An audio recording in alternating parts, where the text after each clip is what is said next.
Oh, yeah, boys.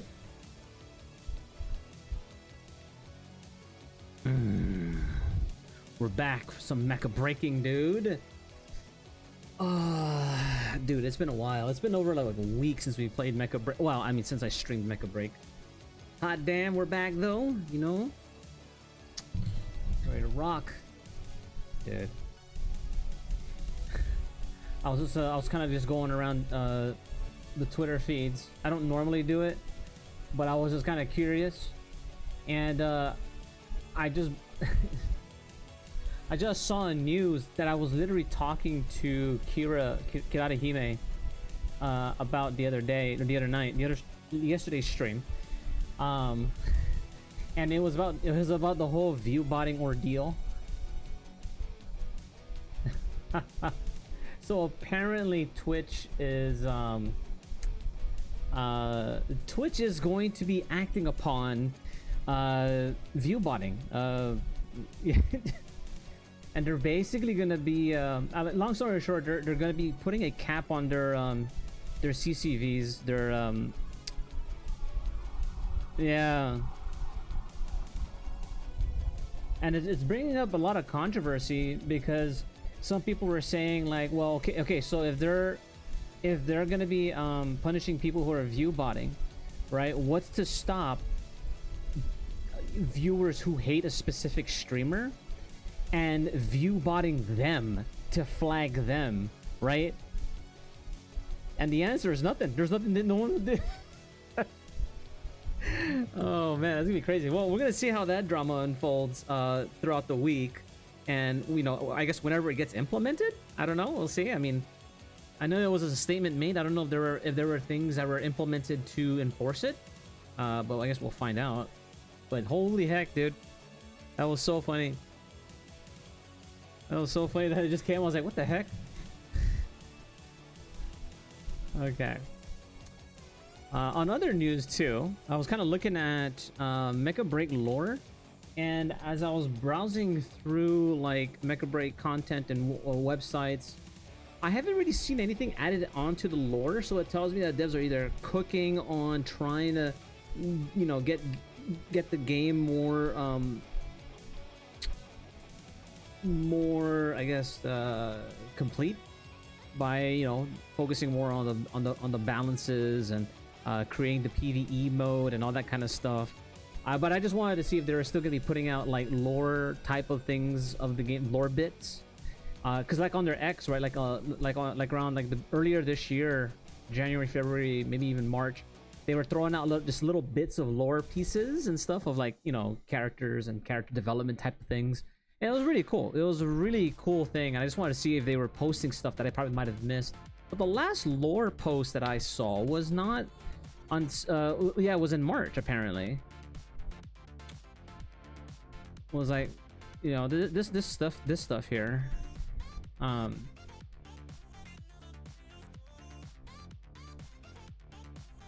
because after that, after March 1st, they started releasing all the patches, the listening to the community feedback and all that kind of stuff, which is cool, which is definitely hyper important.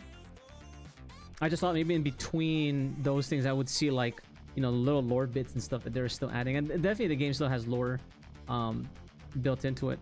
And then I was on YouTube and I saw one of the Mecha Break content creators create a lore video, which, oh my god, thank god. Like I have a general idea what's happening, but you know, I kind of need a little refresher, and I'm glad that someone did do a video about the Mecha Break lore. So I'm looking forward to actually watching this. I'll link you guys the video too and everything, so you know, you guys you know, can show some support and, you know, give them a follow and whatnot also. That would be very nice, but that's ultimately up to you. Either way, I will do that myself. But let's just play through a little bit of some Mecha Break tonight, and then maybe along the ways, you know, we can we'll watch that Mecha Break lore. It's about, oh, it's not bad. It's only about 10 minutes. It's not bad at all. We could totally do that. We can totally watch that. All right. But until then, let's get this party started. Wait, hold on here. And like always, if anybody here has questions, I just made money, baby. 900. Oh shoot. Claim. Corite is basically the equivalent of platinum in Warframe. Looks like I made some money tonight. Yeah. Let's sell more things, shall we?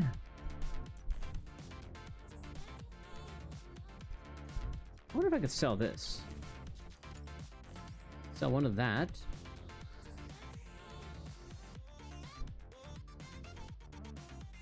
Technically, I could sell it. Wait, do I? I think I still have some. I think I have that. No one bought that one yet. Yeah, I still have one up here. So until someone buys that, I'm not gonna buy another one. Let's put another cosmetic up there. Maybe not even a cosmetic. Maybe how about a key? I could put this too.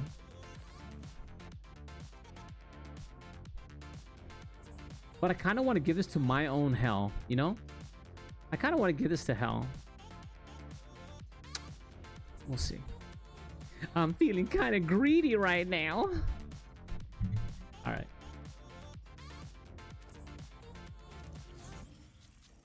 Let's see. We got the event to still do. Is anyone still queuing up for this? This is the oh right. This is the oh, man, I wish our weeklies counted on this one. Our mission briefing weeklies. Basically Nightwave weeklies. I wish it counted in here. I wonder if there's still people queuing up for this mission. Maybe just the bots now, I guess. It's been a hot minute. This is like a week old, I think now. Or 2 weeks old now.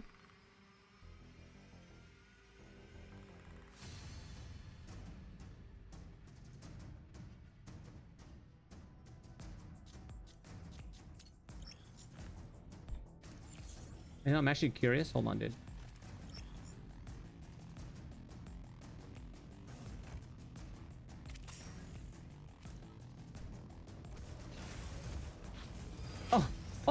Oh, okay. I didn't think there would be matches that quick, but hey, I'm not complaining. I am absolutely not complaining. Holy hell.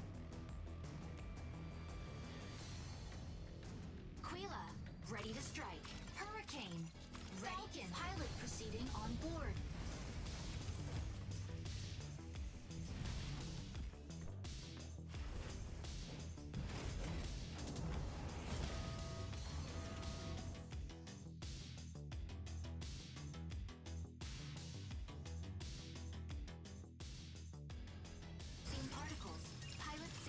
Oh, look at these bots getting banned.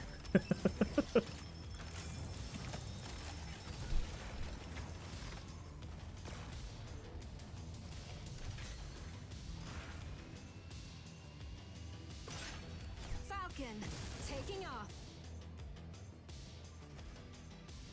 Oh yeah! So many banned messages. I know, dude. What's up, Megu?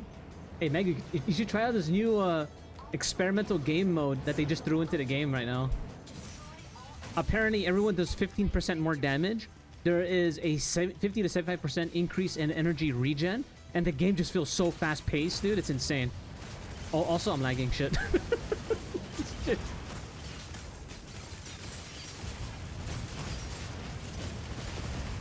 It feels so much more fast-paced, dude. And it's just an all-out brawl, dude. It's not, there's no objectives. It's just the team that can get the most kills kind of a thing is what it is.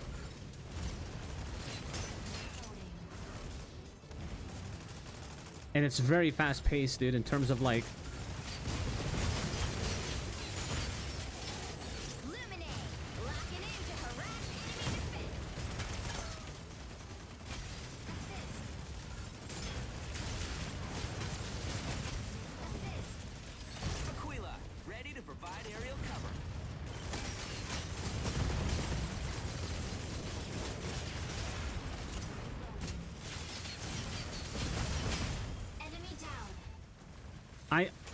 definitely feels like the devs are trying to experiment with trying to make the game feel more fast-paced in terms of like mission queues. If they can end the mission quicker, right?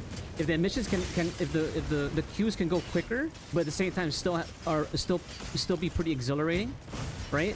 It's like a pretty good balance. So you can kind of control the amount of, like, even though there's a lower player base count, the fact that the matches are going pretty quick makes it still kind of worth it. I don't know. It feels like they're experimenting with some things to try to make the game feel more, you know, competitive, I guess, in that sense. It's pretty fun though. I like it. I like it a lot. At least it feels fun. And that's because I only play Falcon or Alfred primarily. So I wonder how it is for other mechs.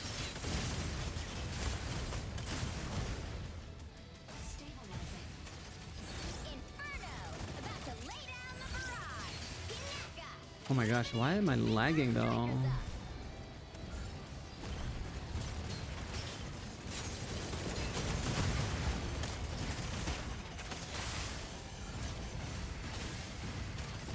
Nice try, buddy. Aquila, ready to provide aerial cover.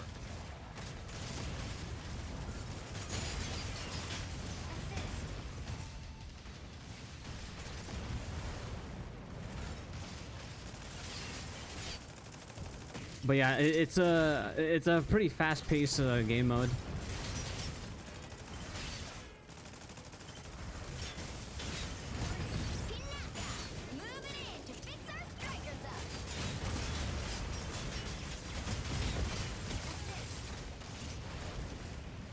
Yeah, energy regen is obscenely fast, dude.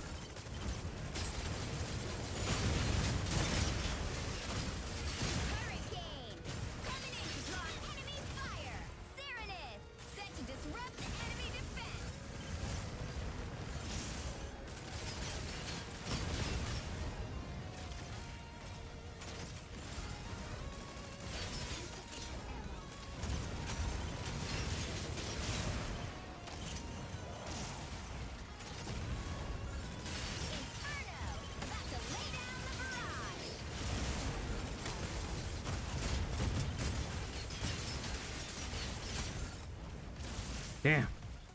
Gonna kill that Inferno one way or the other, dude.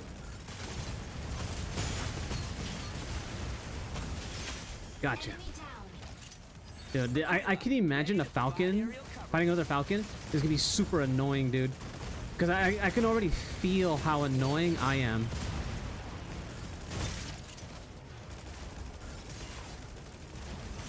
Like Falcon is generally hard to, like, a good Falcon player is generally hard to kill already. So to like have to give them a quicker energy like, it's just pretty crazy, at least to me. I don't know.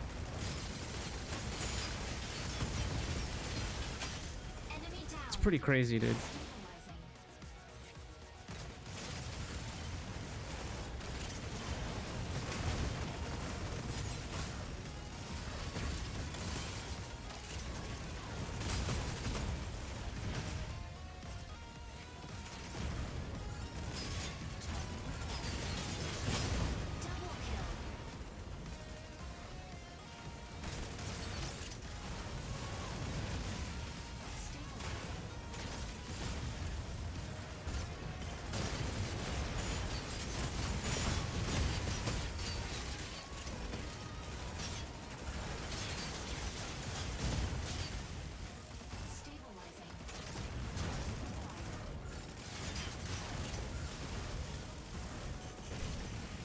Oh, that hurricane's after me.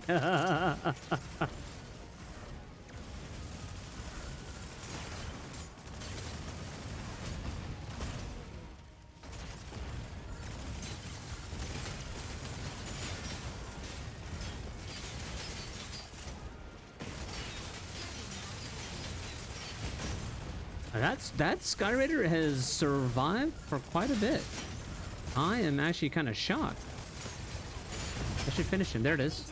I was trying to get that guy all this time, dude.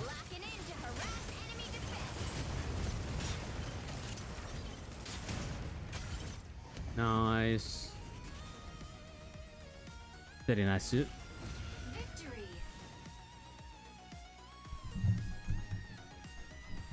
Hey, Mego, you still playing Where Winds Meet, dude?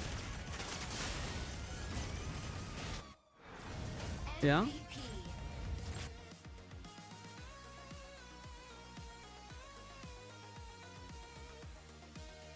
Dude.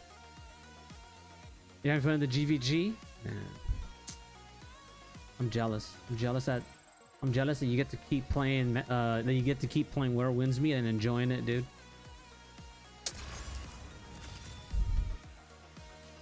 I'm on life support with Where Winds Meet right now, dude. I'm on life support, man. I need a horde mode in Where Winds Meet to complement everything else in the game for me.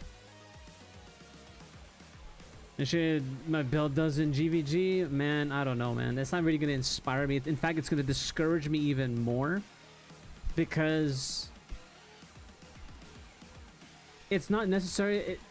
The PvP and boss rushes of Where Winds Meet are supplemental to something that would make me keep playing Where Winds Meet, right? So those are supplemental things.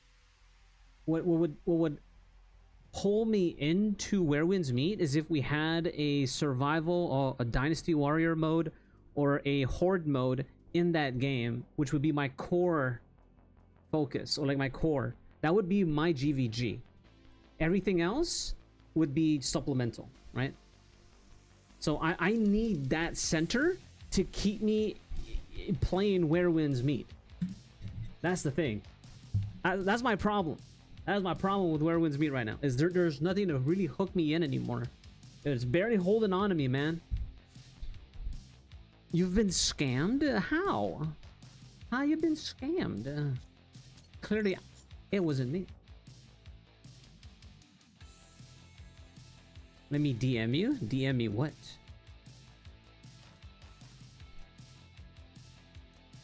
Aren't you a fan in Umbrella main? Aren't you? Isn't basically all you're doing is just shooting people?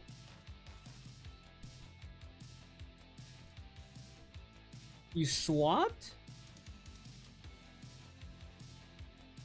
Where's Catwreck? What do you mean? Oh my god. Oh wow. Hold on. Oh my god. Jork didn't boot up properly. Hold on. Jork crashed. Hold on.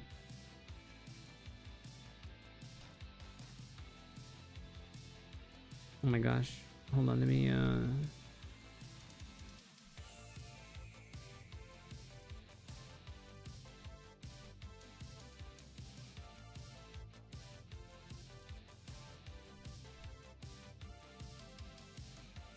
There, I did it for you. 17 seconds. That's 17 seconds of my life. Just kidding.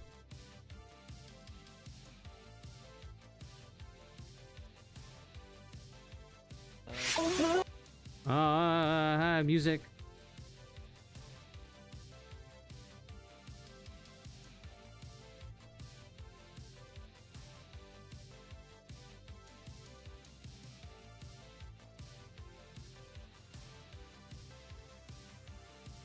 Yeah. You and your slam attack. Yeah, see, like, you see, you have GVG to keep you playing Where Winds Meet, dude. I don't have a game mode in Where Winds Meet to keep me playing Where Winds Meet, and it makes me sad because I really think it's still a really good game. I just hate that that there's no real hook in there for me to keep playing, man. It's rough. It's rough. Like, I just feel like I'm just logging in, getting my dailies, then leaving, and that's it. Like, I literally spend 20 minutes, you know, on Where Winds Meet, and that's it. That's all I do. Not even like not even a full game session. See, at least you have a GVG to return to, man. I got nothing. Boss rush does not interest me at all. PvP does not interest me at all. There's nothing right now that's interesting me. I just like the combat in Where Winds Meet, but there's nothing for me to hit. You know what I mean? There's nothing for me to test my builds, use my builds on, and play my builds on. That's not time gated in any way, and it just makes me sad.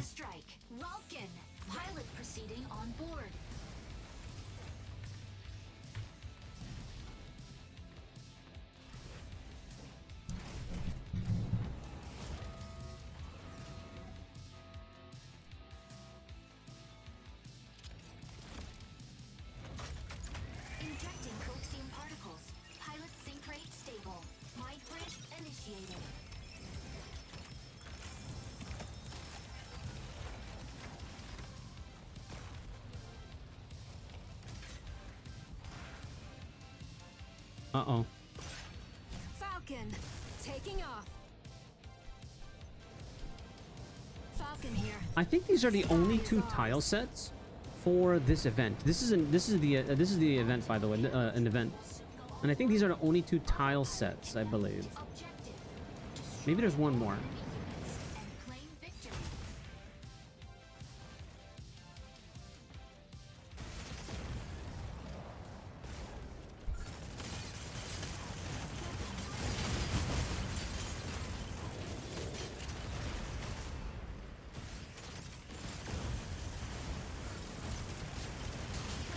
Assist.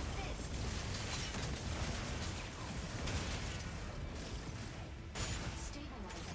Oh, we're down. Reloading.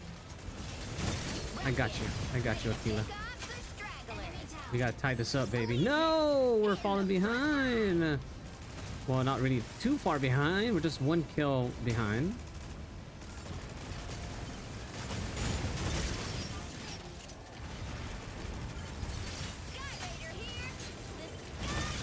Attack mark target.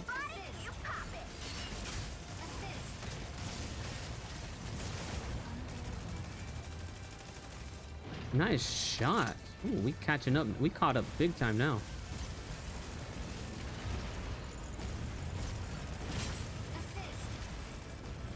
Yes, keep putting me on the winning team, baby. Just kidding.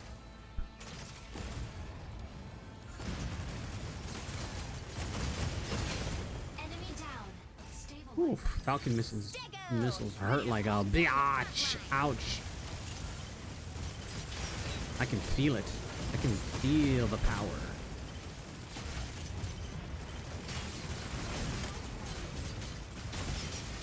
Bots beware. Stabilizing. Oh, hey, Aquila. Hi, buddy.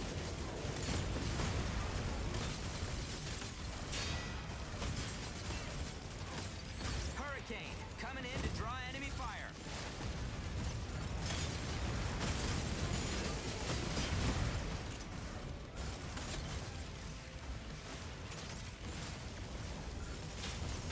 This bot is focused at somebody else and not at me.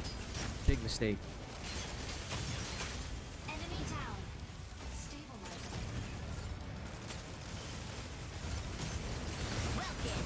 Ready to pick off some stragglers.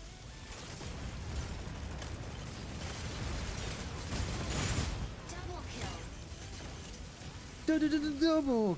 Oh, oh, I forget. What the hell? I was like, where's that shot coming from? I could have sworn there's no enemies there. No enemies there.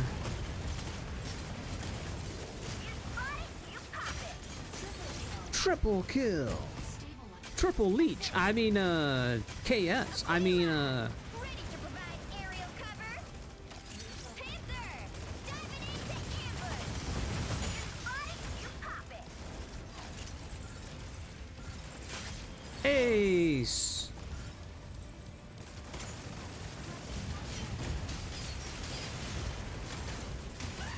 Oh, hey, Darker Zero. How are you?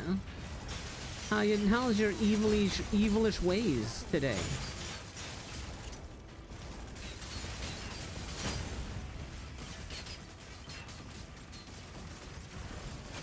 Assist.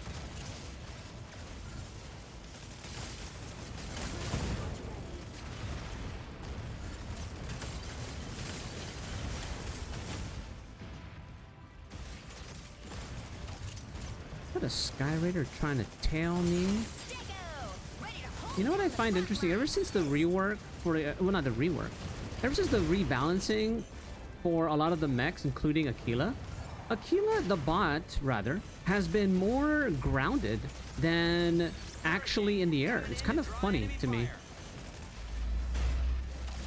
Like, he stays in the ground more than he is supposed to be in the air. I don't know why. Enemy down. You know, it's kind of strange to me. Oh, that was so funny, dude. I shot my missiles at a Welkins, and the Welkins popped up his box only for my missiles to make it inside in time. Hitting the front line. Sky Raider here. Dude, the aiming of freaking the aiming. Diving into ambush. Oh my god, are we gonna get another ace, dude? Holy shit, dude, Stabilizing. brother.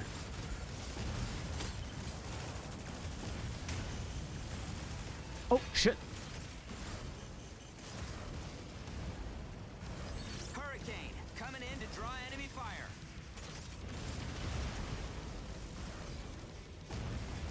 Let's see if I can get an ace. Stego, ready to hold down the front line. Who is weak?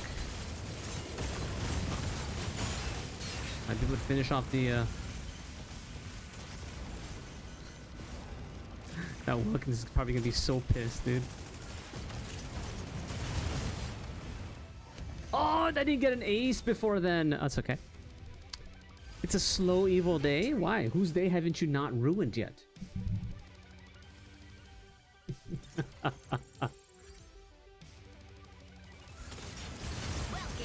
ready to pick off some stragglers.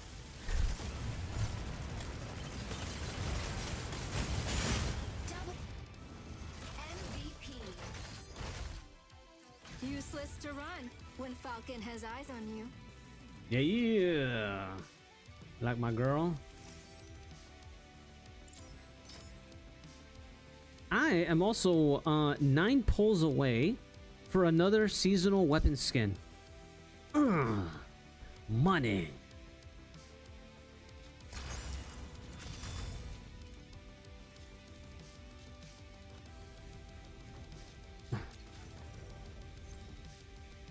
I like it.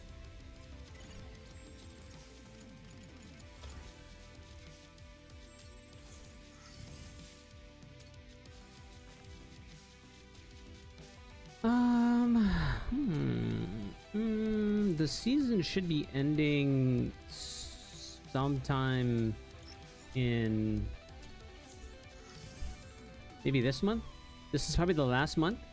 Well, I'm not sure because they said they're going to be talking about. They're going to be starting to show in the month of May. They're going to be showcasing like the PvE mode that's going to be introduced into the game. And I guess the new mech or something. So we'll see. You know, I'm kind of looking forward to seeing that post. Trying to get my notification up for that. I was hoping it'd be sometime either this week or, you know, hopefully whenever it does pop up, I'll probably do a stream that day for it for Mecha Break again, and then you know, kind of see what it's about. But man, I'm actually looking forward to seeing what they're gonna say.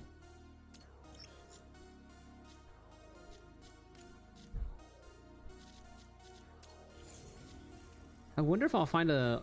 There should be, because Operation Verge casual is usually just mostly just a bot lobby. So hopefully I can get some games and finish my weeklies. Just want to finish my weeklies. That's all it is. We'll see, man. We'll be checking out some Mecha Break lore videos too, and you know, just support the general Mecha Break community and content creators, and you know, share their content and everything and see what's all about. Yo, what's up, guys? Maxed out battle pass. Oh, done. They had to extend the season 3 to prepare everything for season 4. So May is probably gonna be this is probably the last month for the season for season 3. They're gonna be using this month as an opportunity to kind of polish things up with mech balances and fine tuning the PvE mode, the new tower mode that they're gonna be introducing. I saw that developers brought back Snowbreak. Yep. Did you? I recently I was just talking to Kira about this last night. I had her on voice chat, and we were just talking about view botting in general and stuff. And then I come to find out this morning, not that we had anything to do with it, but it was just more of just a coincidence. And then I saw that Twitch is doing something to kind of I guess go after view bots. view botting in general. It's like, damn. Because man, has it been a general plague, man? It's been a general plague, dude. I've seen, I can't tell you how many, yeah, dude, they're actually speak louder than words. This is true. This is true. Now, basically, they're saying like, wait, there's a here. Let me. That way, I'm not just like spitting out shit. That way, you guys can see it. Let me see. Let me find the Twitter post. Oh, here it is. Jeez, it was the first thing that popped up. All right, okay. Look at this. Twitch CEO Dan Clancy says channels identified as view botting will now have their CCVs capped. View botting is bad for our business. We don't benefit from it, and we believe it harms the creator ecosystem overall. Yeah, maybe they should have probably acted on it ever since, because it's been a thing for a while, dude. Oh, wow. Capping CCV though. Ooh. Talk about limitations on like ad revenue and stuff, dude. Holy shit. It makes me wonder like how, like, what is that cap? I'm pretty sure it's gonna be unique for each creator, but holy hell. What happens if you're half cyborg? If you're half cyborg, I don't know. What happens if like, dude, what happens? It's say there's a particular streamer that maybe like, you know, for example, that I don't like or whatever. Not that I don't like any, there's anyone I don't like. But just as an example, right? What if I don't like a certain streamer, right? What's to stop me from view botting them to flag their channel? Like that's the drama, baby. Oh, the drama. Oh, that's gonna be crazy. Crazy, son.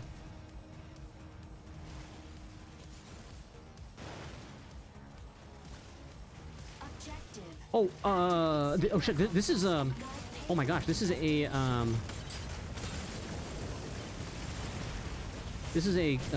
a match, an actual match. It's not the special event match. I'm gonna weaken that Tricera, so when he gets in, we can burn him down. Dude, that Tricera needs to go.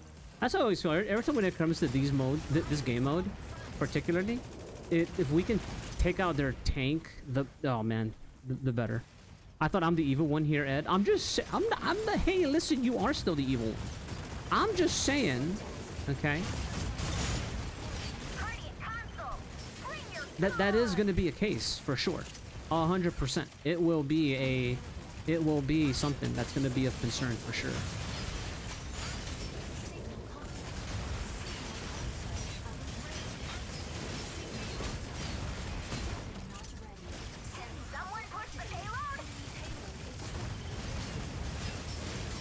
Oh, we didn't take him out.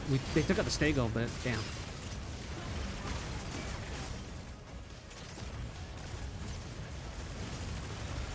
Ooh, that Skyri's dead. Yep. No, he was trapped. He literally trapped himself. Come on, let's take this outside already, brother. You mind work devilishly evil, and I like it. Look, guys. It's not hard to think of bad ways and envision temptations. What's harder is resisting that urge and successfully doing it.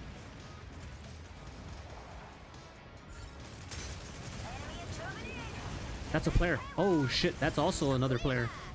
That was a nice sneak attack.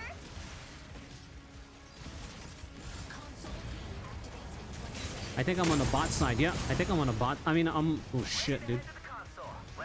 I might be on some with bots right now. Maybe, possibly.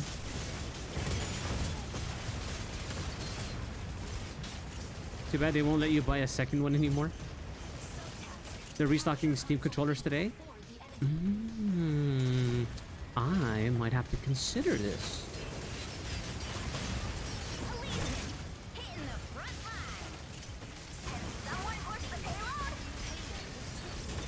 Damn, we're gonna lose this. Stego, ready to hold down the front line.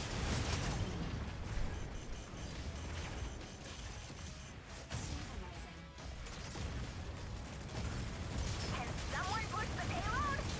Hurricane, coming in to draw enemy fire. It's okay. I just need to get some kills. Holding down the front.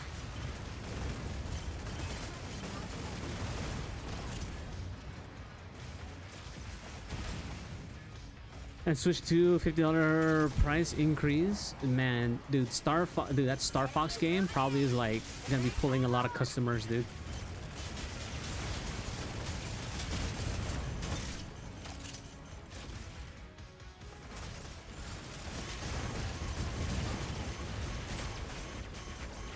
Enemy is moving in. Oh, this is it. We need to have this right here. If we do not get this node, we lost. This is the final node. We need to get this node. Activates in 20 seconds. Elyseness. Hitting the front line. Signal console. Damn, aimbots?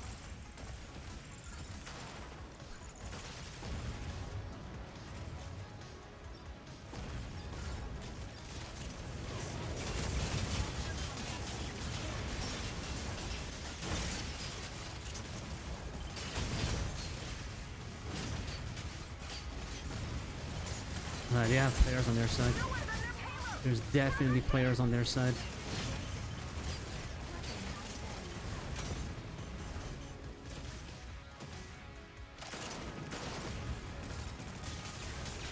Track there. Holding down the front. Lumine, locking in to harass enemy defense. Stego, ready to hold down the front line. Too many heat.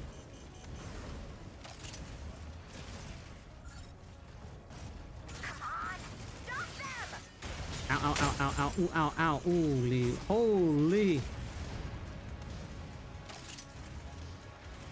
Fluid armor reactivated.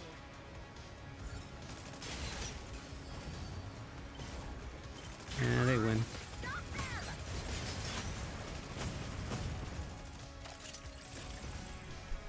Elyseness. Hitting the front line. Hurricane. Coming in to draw enemy fire. Come on. Stop them. It is what it is. Just end it, buddy. Hey, what's up, Veggie? What's going on? You playing some Mega Break, brother?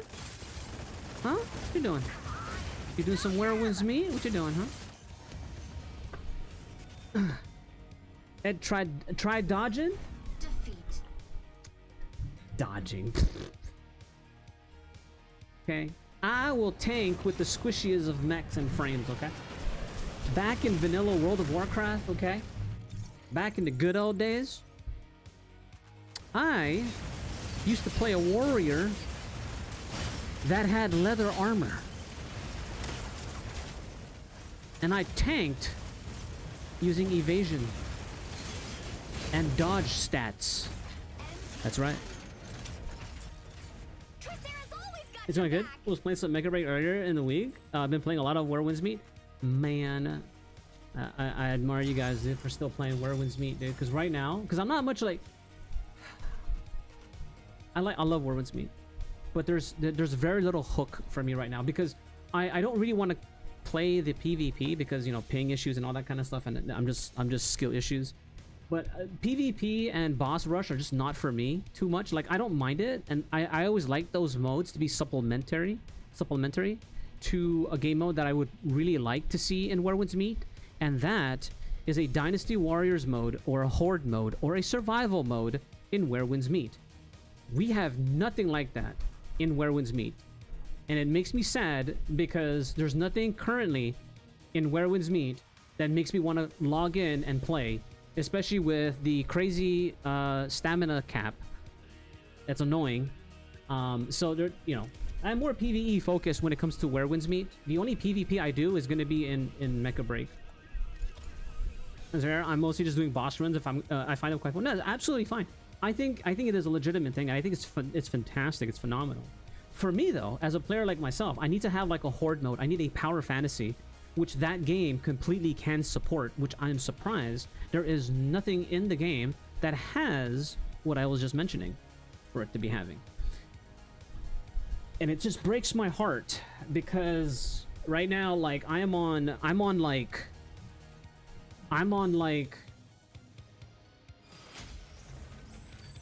life support mode in Where Winds Meet. I am like this close to just not playing Where Winds Meet anymore, man. And it makes me sad because I really like that game. I really enjoy Where Winds Meet, and I don't really want to stop playing it. I just Stay go. Ready to it just makes it hard to play right now. Ready to strike. Pilot proceeding On top of Where Winds Meet has no incentive right now for players to log in. And also just the endless tower mode. Exactly. Like, just we need a power fantasy. The game has no power fantasy.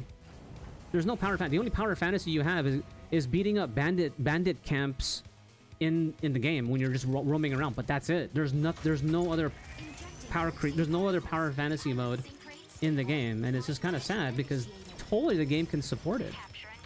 It just baffles me that there isn't one yet. You know? And I would say that the lore would keep me pinned, but dude, after the Hershey story mode, I wanted to just throw my character off a cliff.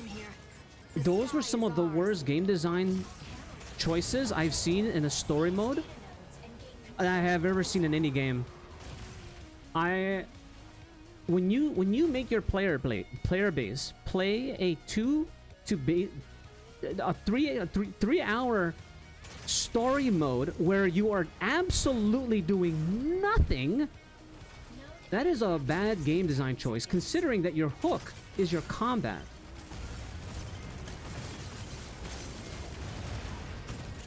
The Hershey story quests were just walking simulator. It was, and it was terrible. I don't know who. Listen, I don't normally say this kind of stuff, but whoever designed that story mode needs to be repositioned. They need to find another position for them to do in the freaking in that studio, because that is not the way to freaking be doing that, man. I can't tell you how many times I wanted to just like not even play the game anymore because of the Hershey storyline. That's what I said about Foley's Hunt. Ugh. Hurry, we need to get that data node. Brother, I'm saving Where Winds Meet for a rainy week. Listen. So Where Winds Meet, by the way. So again, Where Winds Meet is still a very good game. It's just that Locking in to harass enemy defense. I think like I was mentioning, if you're one that is not keen, oh you son of a, oh my gosh, I got stuck there, dude. See that shit? If you're not keen into boss rush, boss type of things, and you're not into PvP, right? There's not much that's really gonna hold you to the game. If you're okay with exploration, sure, but even exploration is finite, right? Once you explored everything, basically, and again, you're not into boss rushes or anything like that. There's not much that's gonna hold you into the game. There's not much that's gonna hold you into the game.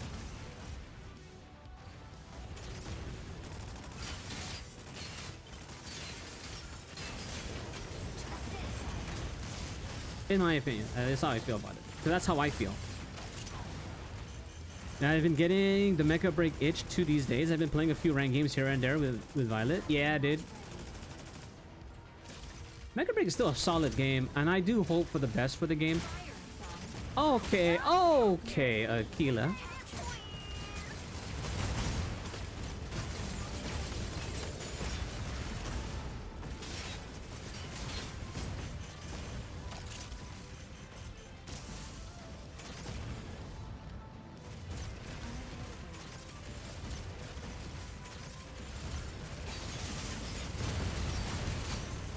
I hate that.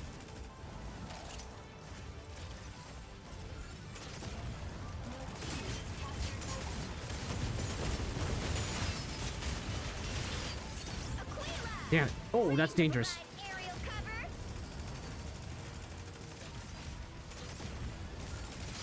cover. Nope. This guy's got to go out, dude. We got to take this guy out real quick here. We cannot let that Tricera just linger in this area. He's gonna pull resources out from from A. That's right, keep shooting at me.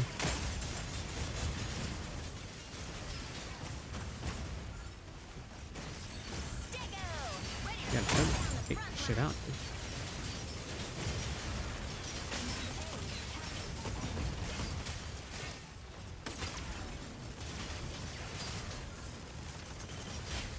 Okay, going back to A. Oh, shit. Damn it! See, that's what I was afraid of right there, dude. Exactly what I was afraid of. Because I know if once I leave C, that Tricera is... Because it was only two of us.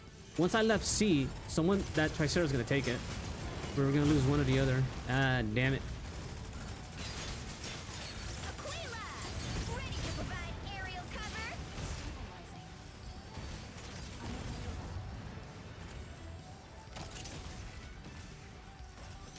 I only recently found out that they nerfed melee damage. It doesn't bypass 100%. No, it's 70. It's 30-70.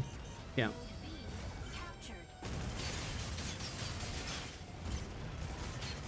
Inferno, about to lay down the barrage.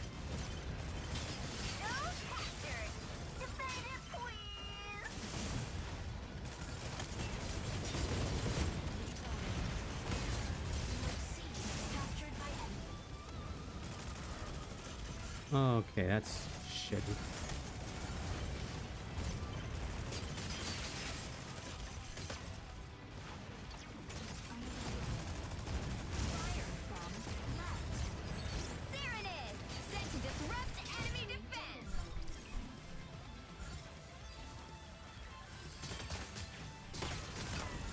Damn it, I almost had that.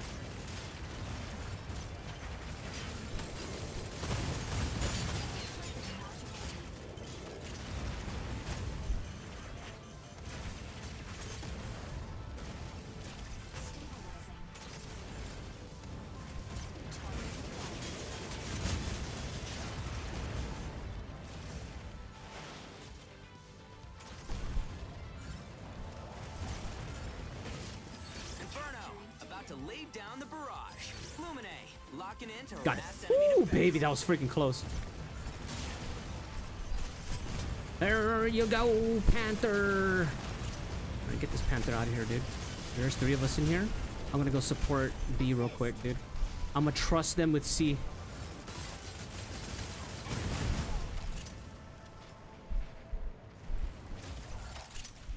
Holy shit. Good thing I showed up over here, dude. Oh, good. There's a freaking help. Oh my god. Nice. That would have been a travesty, dude. Lose one and gain one. I'm gonna harass A and just like refocus the attention over here. Good. Yeah, come over here, boys. Oh, you're dead. Oh shit. No! Aimbot's on me!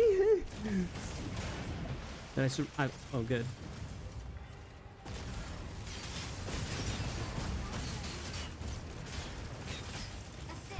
Yeah, on my Pinaka, baby. Alright, we should win this. At first I was like, did they nerf Stellaris because I mainly play him and nothing was dying the way I used to? Then I found that they nerfed it overall. Yeah. It was more of just a balance check because the melees for a while, especially when it comes to Freyr was just pretty, like, kind of becoming a bit more oppressive against even other meleeers. So it was more of a balance than a nerf overall, because what they ended up doing is giving basically everybody a inherent buff with damage as well as EHP values. So they're, you know, basically everybody has a lot more HP now and survivability. And there's also been an increase in melee damage overall too, to kind of help compensate. So it was more of a balance check than anything. So I think it's at least currently it feels more fair. Especially because I play Falcon a lot. So I know exactly how hard everybody hits. The changes has made Falcon a lot more tanky, but at the same time also Falcon is a lot harder to kill now. Especially if you put it in the hands of someone that kind of knows what they're doing. Like a Falcon is really, is like much harder to kill. Yeah, and Falcon is still pretty squishy, but like I said, I can say for a fact that he is a bit more, like, I can get out of a pinch that would normally kill me a lot more safe than I could before, right? Like against the Welkins, against a Freyr, like even against a Panther, I found myself being able to get out of them because I have just enough more HP than usual to take the hits better, allowing me to still get out. Now, of course, I'll still take a crap ton of damage, but it's still enough damage mitigation or enough EHP value for a Falcon to be able to still survive, kind of a thing. And I think that's a huge change, and I think I like that. It feels a lot better. I don't feel like, because it now encourages the Falcons to go and do what they do. Hit and run, dive in, instead of just going from the distance and shooting and being a little, you know, like there's more of an engagement playing a Falcon's play style now than there ever was. Like, you can play so much more aggressive with a Falcon than before, and it's fantastic. I feel they gave it a bit more. I feel if they gave Falcon a bit more damage, they had so much more deadlier. I think he's fine where he is. Falcon should be like a kind of a basis. You know, like if they're gonna increase, here's how I look at it. If they continue increasing damages to melee, right, across the board, Falcon needs to get a higher HP value. If they increase EHP values for every other mech out there, Falcon needs a DPS increase. That's how I see it. So if you're gonna do any of those for those other mechs, you gotta keep in mind that using Falcon as a foundation, that's just what it has to be, man. You know, like, don't touch Falcon at all. With what he has right now, I think he is fine for where he's at. He's fine where he's at. Don't change his damage anymore. Just leave it as is, right?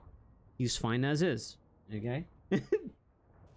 If you touch this, you're gonna mess with Mother Nature. I'm just gonna keep bouncing between the event and my weeklies. I'm actually enjoying the Operation Rampage. This adds a bit more flavor to the matches. It makes the matches go a little quicker, which will help with the player base, you know, being smaller, right? Quicker sessions means, you know, it'll compensate for a smaller player base. So I think that's cool. So giving everybody a basic 15% increase overall damage and heightened energy regen overall, I think is actually a pretty good idea. Although you know, they might have to kind of tweak that 15% overall damage though, with some mechs and some other abilities. I get Rampage made too. I played a lot of it with Violet as well. It's really fun. I love how fast paced it is, right? To the point. It gives you that mech vibe. It gives you that hyperactivity, and it sates that reward to time ratio where it's quick and you get your rewards, kind of a thing. I haven't played this game in a while. I assume Falcon isn't Wars, Alfred, Skyraider anymore. Falcon has always been, if anything, the better of the flyers. All things considered, he's always. Well, I mean, there was a point in time where Skyraider was just king of the sky, but ever since season 1, Falcon generally has been overall a bit better. Skyraider is still very good, and Alfred is okay, but he has certain limitations when it comes to a burst. Nowadays, though, he's actually a lot better. He's actually a lot better right now, though. Alfred is actually not too bad. Alfred is actually not too bad now. They increase his rocket damage, his rocket fire rate. They also increase his gunshots too, so he does have a little bit of more increased bursts. But the fact that he's still vulnerable while he's boosting around, Hurricane. right? Ready to strike. Welkin. Ready to Falcon. Pilot proceeding. It makes it on a lot board. more scary. It makes it a lot more scary when you're in like a skirmish of like everybody like, yeah. I only say that because every time I play Alfred and I get into a skirmish, I feel like it's easier for some reason to hit an Alfred than it is to hit a Falcon right now. Like I feel it's never happened before, but before I used to play Alfred a lot because it was harder hitting Alfred than it was hitting Falcon. A Falcon was still technically harder to hit, but because Falcon at the time didn't have much HP and because melee was still doing 100% of damage, Falcon still felt weak because, you know, he may be able to evade, but he doesn't have much of an HP to take the hits, right? But now it's kind of the opposite. Falcon has a bit more HP, and he's also elusive, and then Alfred is basically just the same, where, you know, he doesn't have a really complex evasion system. Like, Alfred's just speed. If you want to stop getting hit, boost over to a corner and you're practically safe, right? Boost downwards instead of up or sideways. Just boost down and you're safe. Ready to hold down the front. Falcon is like, yeah, well, I'm gonna go into the heart of the battle, and I'm just gonna keep doing some loop-de-loops to avoid getting shot at, and that's basically all you're doing. So you can stay hyper aggressive with a Falcon. Diving into ambush.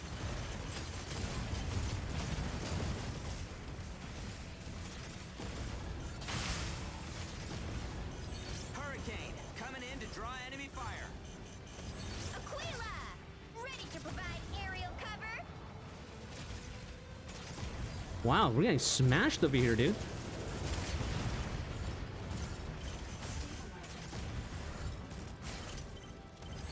Serenade, sent to disrupt enemy defense. Assist. We can still catch it. We just gotta start taking out some people.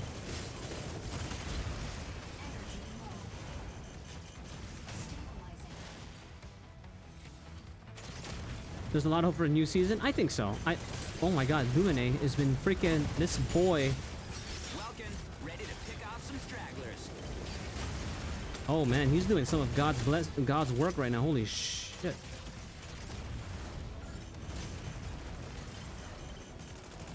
Check it out. Damn, what the heck? Hurricane coming in to draw enemy fire.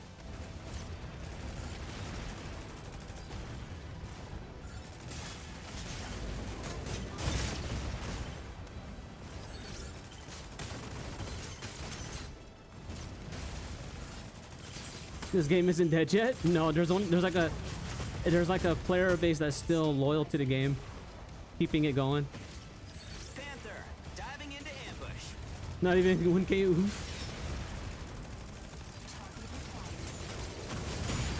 The team actually has a smaller dev team that's more focused into its quality of life development and stuff like that. So we will see where season 4 takes it. Because season 4 game direction or general direction would determine the game's overall you know, how the game's gonna overall perform. Season 4 would probably be it. I don't think season 4 is going to be the one that's gonna particularly like call it months ago. I mean, it's still here, dude. People said that the game would have already been dead. Aquila, ready to provide aerial cover.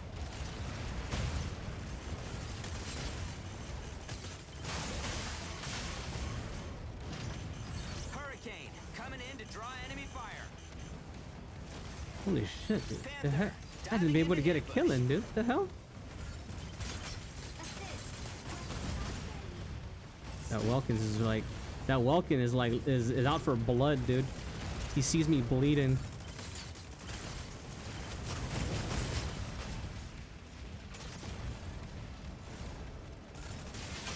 Enemy down. Weapon not ready. Assist. Check it out. Assist. Oh, is this it? Is this the catch-up moment? No, this is just us catching up to what we've already been weakening the past. Dude, this Lumine, bro. That Illuminate is being a problem. He's actually keeping his team alive, dude. Attack marked target. That Illuminate, if he was smart, he would finish me off. Enemy Oh, tower never mind. acquired. Assist. Maybe we can catch up, boys.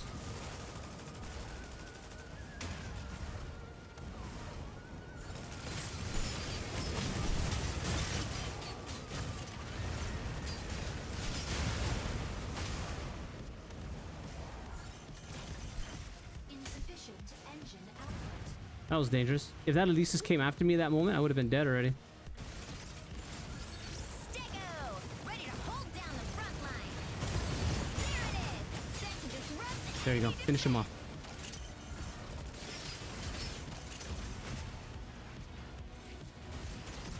Oh man, we gotta get caught up, brother.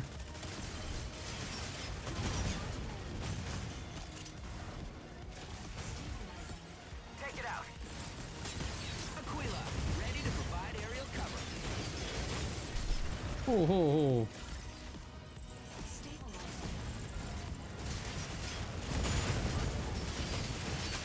Enemy down. Oh, I'm one shot from the Aquila. Stay away from that area. Oh, Vulcan, ready to pick off some stragglers. Double kill. nice. Panther, diving into ambush.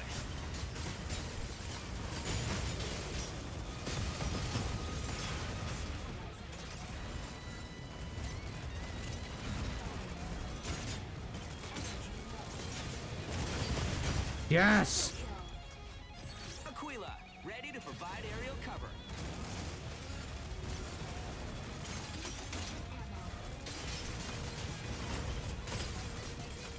Take it out.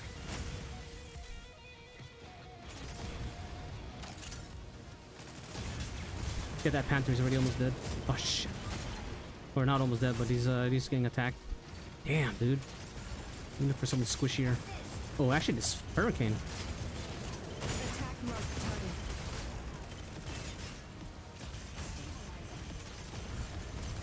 Attack marked target.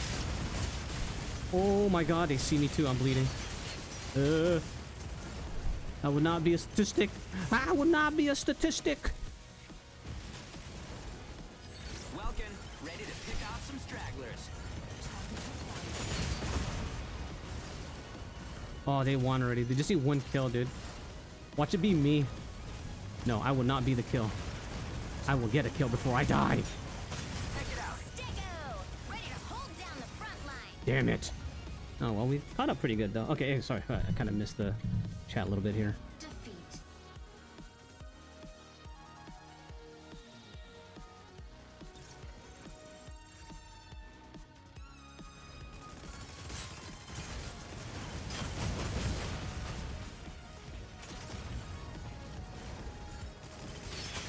Enemy down.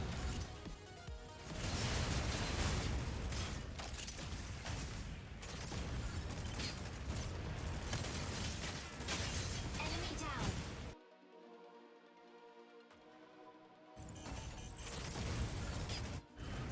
MVP.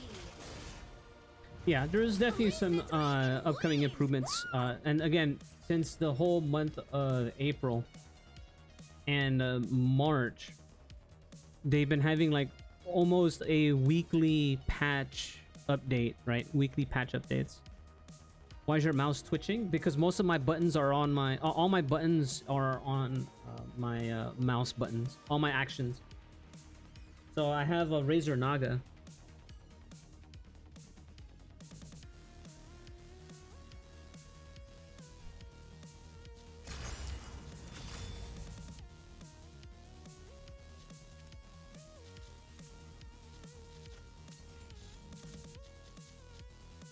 And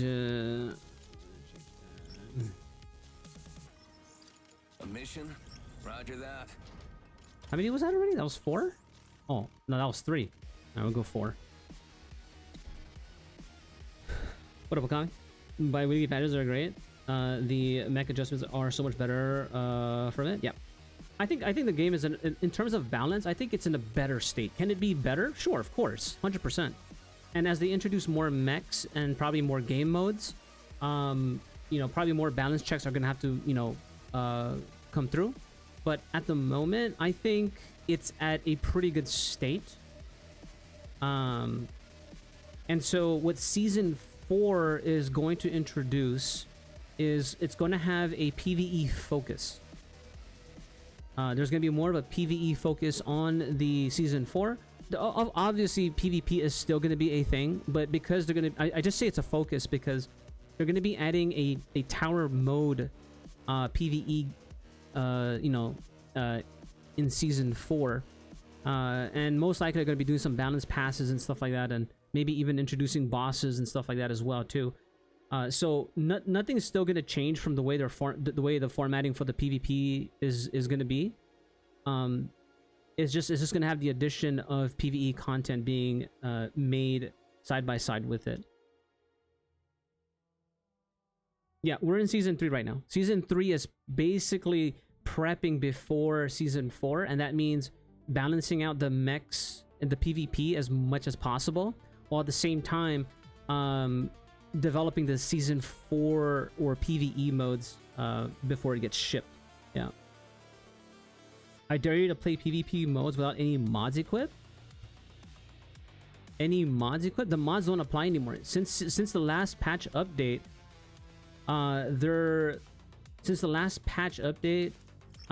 mods do not apply in ranked matches nor in casual matches anymore as well. In addition, modular weapons are no longer present in Ace Arena, so they've already taken those out. Ready to strike. Yeah. Hurricane. Ready to strike. Aleseness. Ready to Yeah. strike. Even out of Ready to casual, it's strike. been removed already. Ready to strike. Yeah.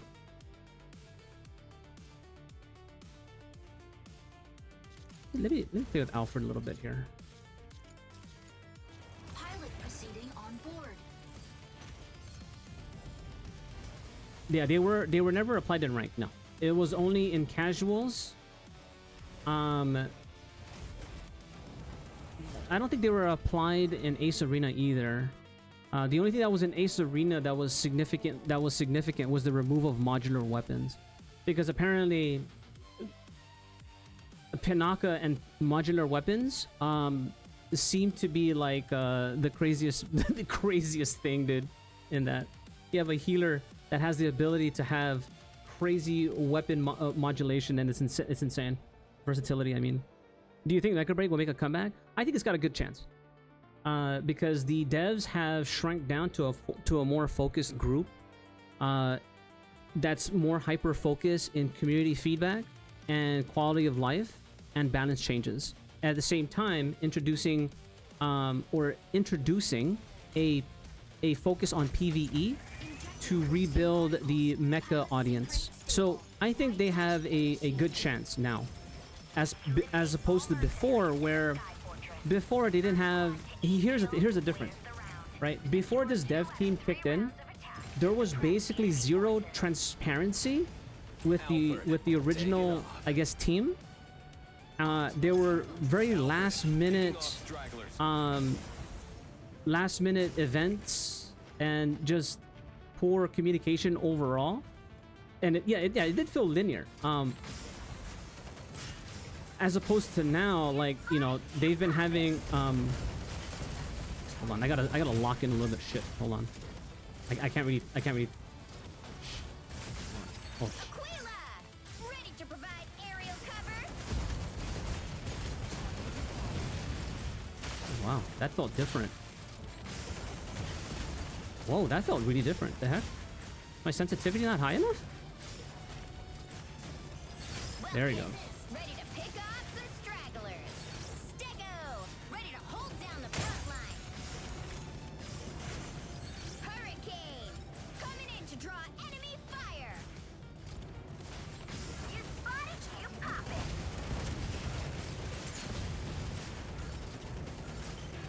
You spot it, you pop it. Damn, I'm getting swallowed up here, dude.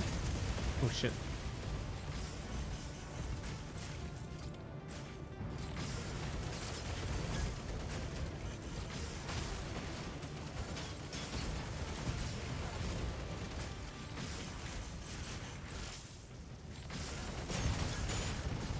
Man, that was fast, brother. There's a roadmap. There is a roadmap. They actually have a roadmap. Sorry, I was all over. My brain was like all over the place while trying to play at the same time. Landing area. Alfred, picking off stragglers. But yeah, just like long story short, yeah, I think there's a better chance now for them to make a comeback. Not that it's going to be a significant comeback. We're not going to expect thousands of players to return. It's more of like Mecha Break having more of substantial content to support the game's longevity. Holy shit, dude. Jeez, I just got melted there a little bit. Okay, all right, aimbot, you stop that right, meow.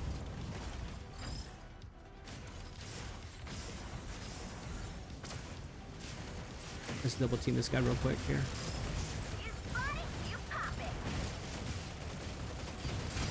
Enemy down. Tricera, holding down the front.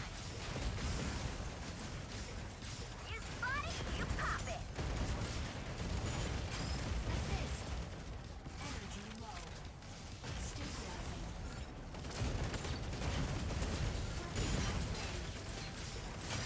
Double kill.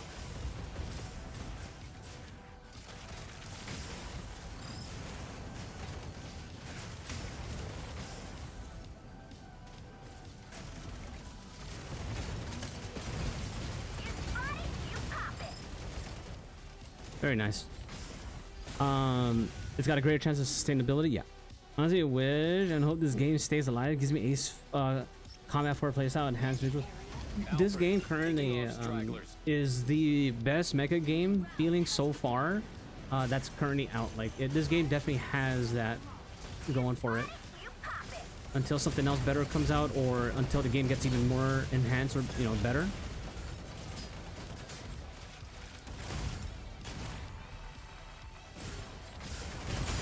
Enemy down.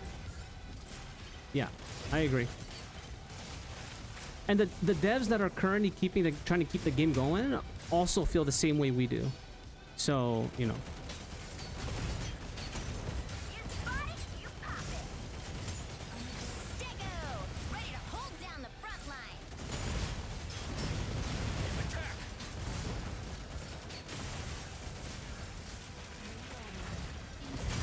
Double kill. Assist. Triple kill.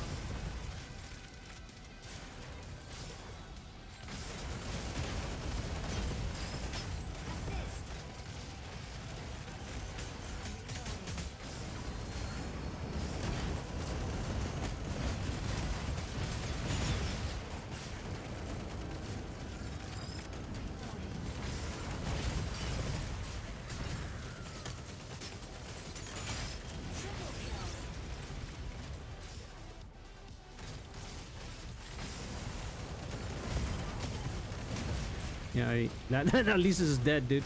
That's probably his final form right there.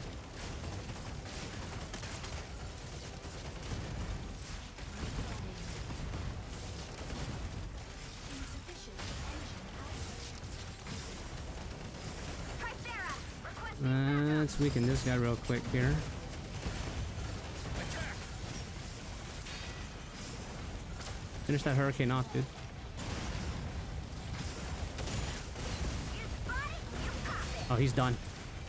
Or oh, Panther is actually almost done. Holy shit. Panther and Luminate. Oh my god, there's too much to pick. There's like 3 of them near death. Victory. I'm gonna leave now. Bad joke. Brother.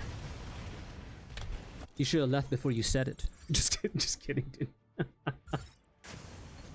You should have been walking out while you said it. That's literally what you should have been doing. Just walk straight out the door and then say it as the door closes. You know? That's what it should be.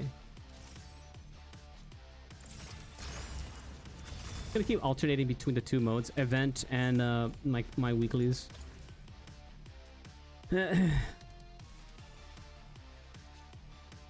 Yeah, I mean, I think the game does still have a good chance at it. Oh, perfect 9. Let's see what it is.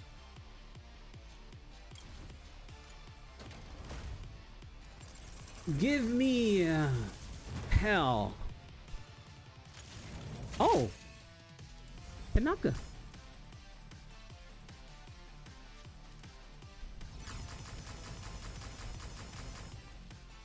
missed the Pinaka. Damn.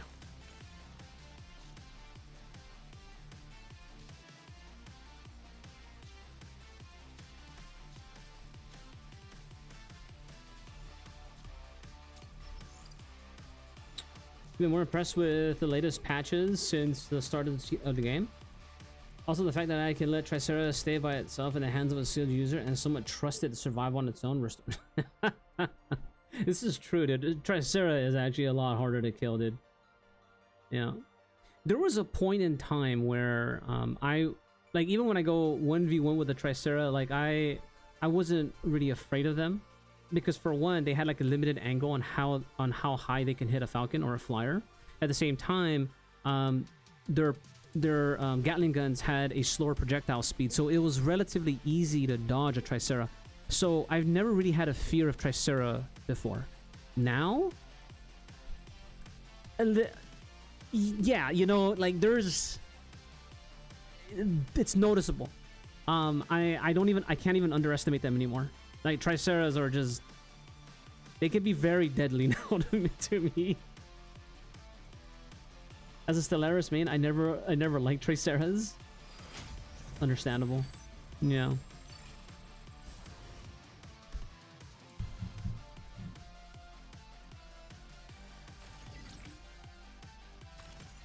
Vulcan, ready to strike. Pilot proceeding on board.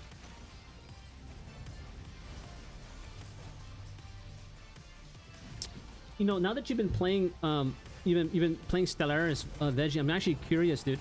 What do you think? What do you think of it, dude? Like, do you feel like he's still underpowered? Because I think they did give him a damage boost. But I'll tell you this: when I fight a Stellaris on Falcon, I don't even feel the threat anymore. Now I don't know how you are going through. Like, how do you feel with it, dude? Normally, I'd be a little bit more worried with a Stellaris than usual, but nowadays I don't. Taking off. Do you feel like it's a lot better? He's a lot better now, or he's a bit weaker? I want to know from a Stellaris player. Because for one, I don't see much Stellaris players right now.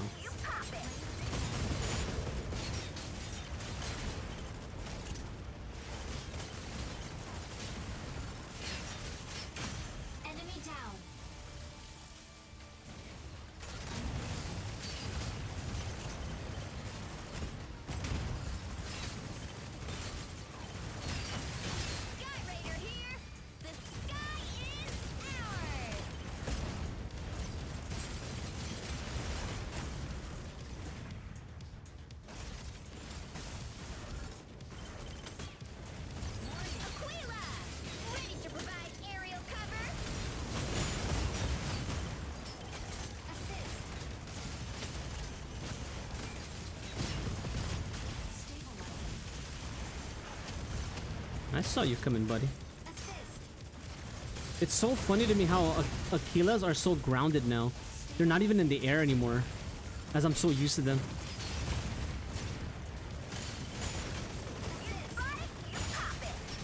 Oh, try healing that. Yeah, there's no way you're gonna heal that Pinaka. I saw the Pinaka healing the friggin' Aquila. I'm like, yeah, no. Not with the Welkins on it. And me firing at it at the same time, dude. Ain't no way. Now with our 15% damage increase. Ready to hold down the front line.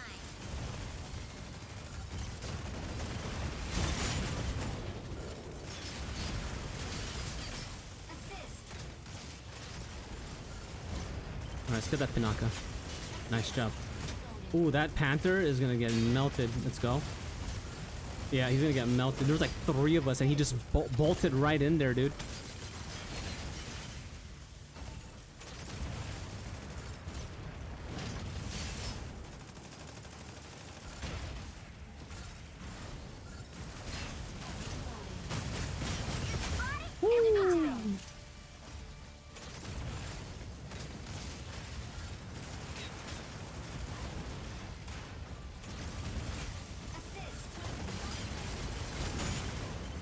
Now just needs to be played more decisive. Okay.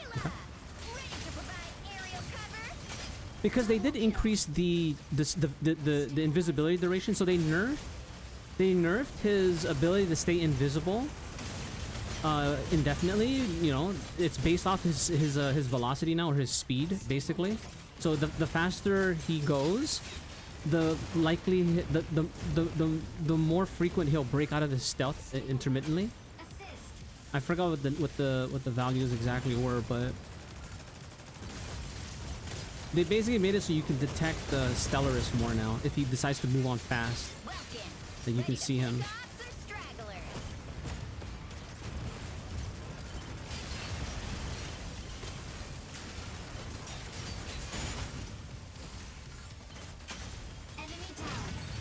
Woo! Yeah, that was insane. Hurricane coming in to draw enemy fire.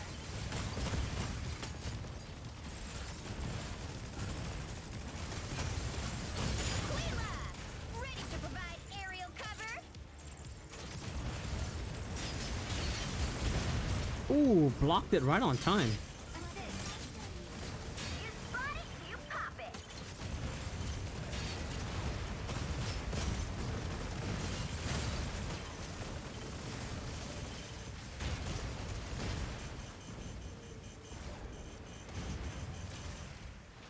Panther, diving into I just see it in ranked. Elysian, hitting the front line. Enemy down.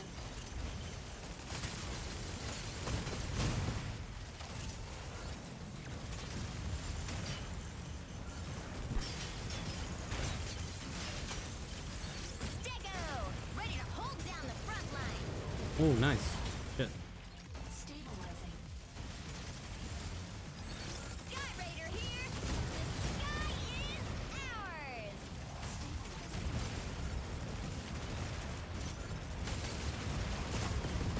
ours. Damn, this guy is freaking evading me, dude. Mr. Aquila over here. Like, I've never seen the bots ever, like, hide like that. Aerial cover. I mean, not hide, but stay on the ground. What's going on over here? Two Welkins going at it? No, I want the Aquila.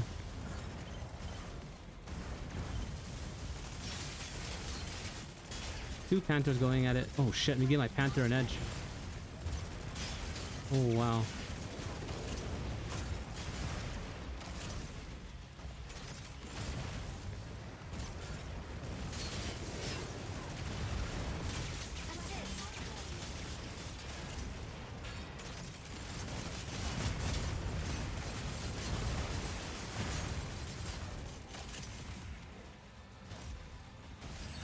Sky Raider here. The sky is ours.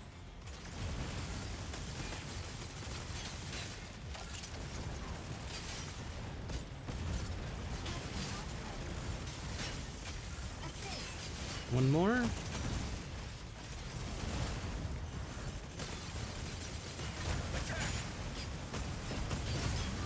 Elysian, Nice shot. hitting the front line. You need a good duo or a good stack to make Stellaris work. Stellaris just needs to be played more decisive. Pick A&D choice and target more carefully. Oh, pick and choose targets more carefully. Personally, I wanted to get an HP buff, especially in card extraction mode. I welcome anyone to use Stellaris. I'd like to see more in ranked. You know what I would like to see? I like to see just more ranked modes in general. I can't even get a Panther's game in, land man. stretched through all evil. Not without it being like 15 to 20 minutes long. God damn, dude. I just hate, dude, guys, my patience is so thin when it comes to waiting on ranked matches, dude. It's not even that I don't want to do ranked matches, is I can't even get the patience to wait for one. It takes too long for my patience, dude. It drives me crazy, dude. I haven't moved in my rank since I got it, dude. Because I just refuse to wait, man. I refuse to wait.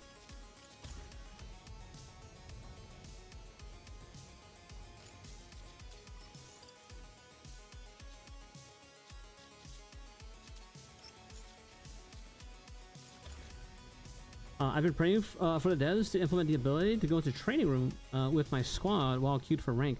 Well, this is what I was. Yeah, I mean that was a shared interest that people were having. It was either allowed just like when you have Smash, but if you guys played Smash Brothers right online, that's basically what you're doing. When you load in, you're basically in a loading screen, but you're basically just with the other player just PvPing it just for fun, whatever, right? Until the game actually loads.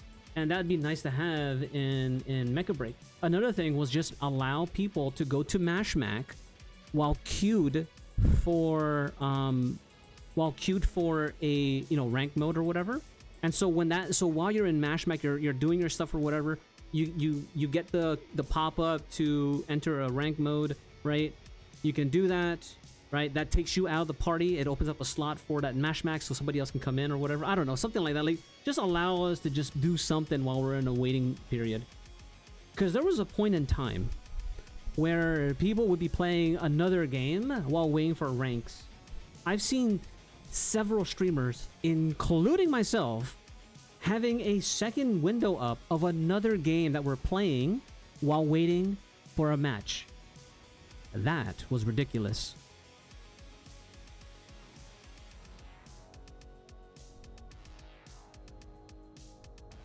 A blank training room with a squad that is around. Exactly. Splatoon has a system like that where you can in a lobby and training room.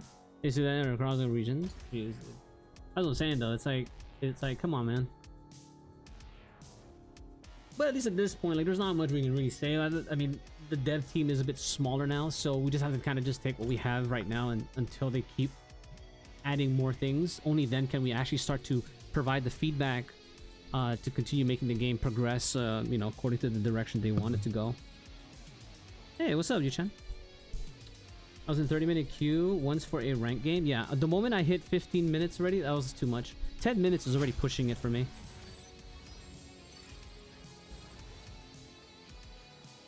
Try 2 hours? Oh, I've done more than that. Yeah, I've definitely done more than that. But like in this season alone, 10 to 15 minutes was way too much already. I'm like, nope. Ready to strike. Nope. Hurricane. Done. Ready to strike. Aleseness. Ready to strike. A pilot In season 1 and proceeding season 2, I've literally had my game up for hours until like the next region woke up. Literally before I can get a game. I was playing Warframe I was playing Warframe or whatever else and just waiting for a queue. Yeah, it was bad. Injecting coaxium Yeah, is it worth to upgrade from 4080 to 5080? Yes. Obtain launch keys from 3 data terminals to restart Yep. the rocket launch. A key will periodically be generated at one of 3 data Especially because for some weird reason. Oh wait, you're an ads? My bad, my bad. Okay, oh wait. Falcon, taking off. Falcon here. The sky is ours. Might have a bot team on their side. We'll see. Might be almost an all bot team. Secure and submit keys to the central launch site.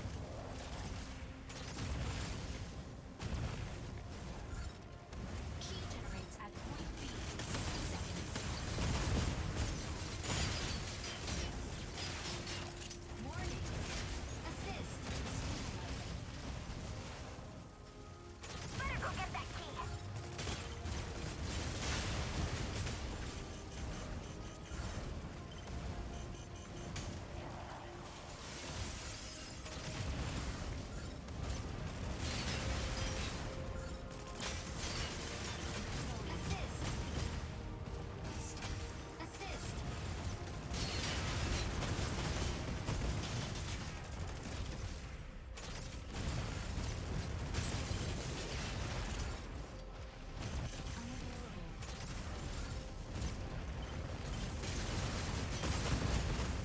Welkin, ready to pick off some stragglers. Attack! Nice job. Good. Frick, I was gonna aim for that Inferno. I'm glad someone saw that.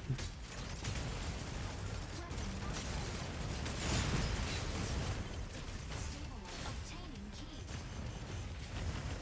Damn it! I was like, please make that bot not see me.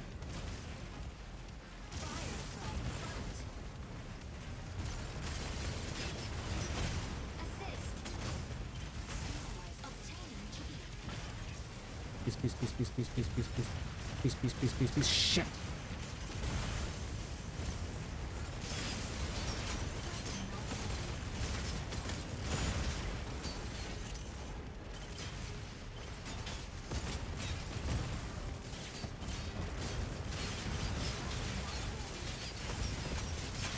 Enemy down. You pop it. It should be. Oh, very nice, Stego. Very, very nice. Way to harass that. I like that. Key generates at point C in 30 seconds. Key generated at point C.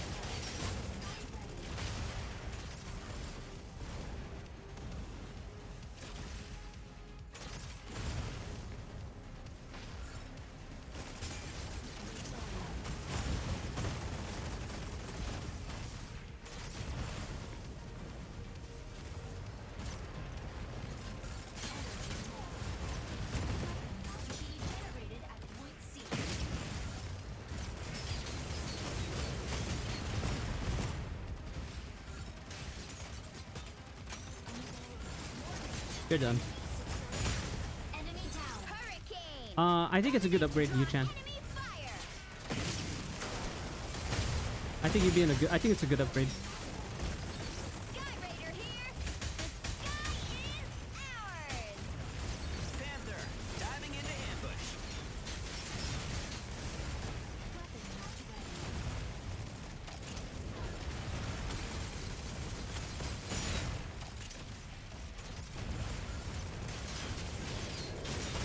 Stego, ready to hold down the front line.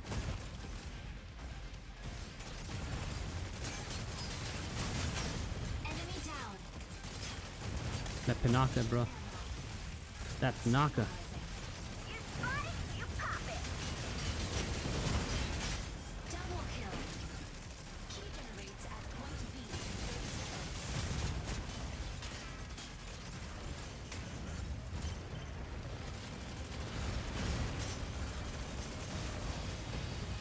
Stabilizing.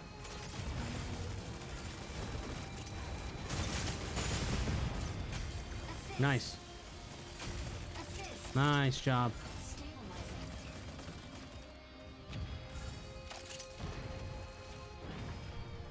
Key generated at point B.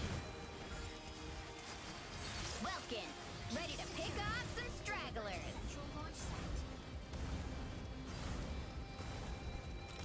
Better go get that key. Yeah, baby.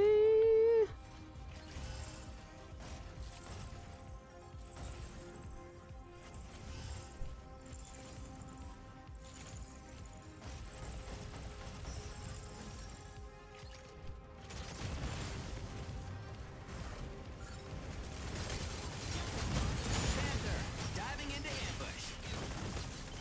You spot it, you pop it.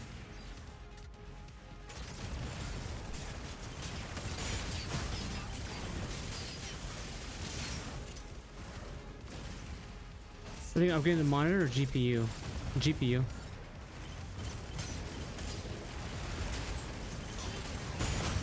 Enemy down.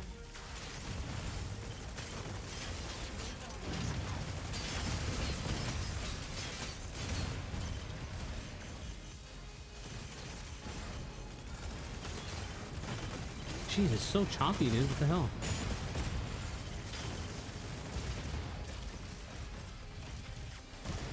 Aleseness. Oh shit, that Vulcan sees me. Fudge. Generated at point C. When's Final Fantasy Rebirth? Might be coming soon. Assist. Sooner than later? Question mark? Double kill. Definitely before 2027. Ready for deployment. Striker ready. Switching to boarding. Definitely before 2027. Falcon here.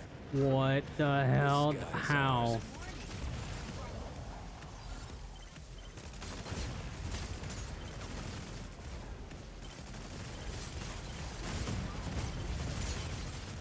Take care of this Pinaka already, dude. Piece of shit. Oh, damn it. We're going to A? Oh, I hate A. especially as a Falcon. The level of stress in that area kills me, dude.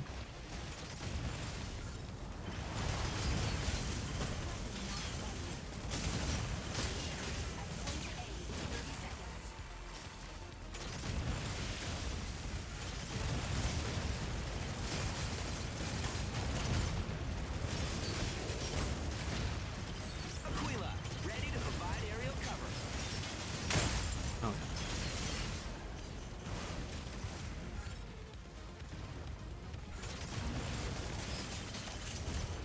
This time I'm not the only one in here, dude. The last thing you want is a flyer by himself in that area. Sky Raider here. The sky is ours. Fluid armor reactivated. Warning. Enemy That's not good. That's definitely not good. Shit. He's gonna be able to protect his carrier. I'm gonna unload everything I got on this bitch.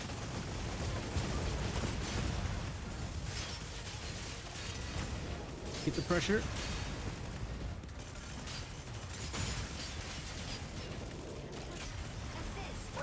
Wow, they got the 20 points in though, dude. Freak, that was like a touchdown here. Aleseness hitting the front line. We gotta get this. pulse storm. We have to get this.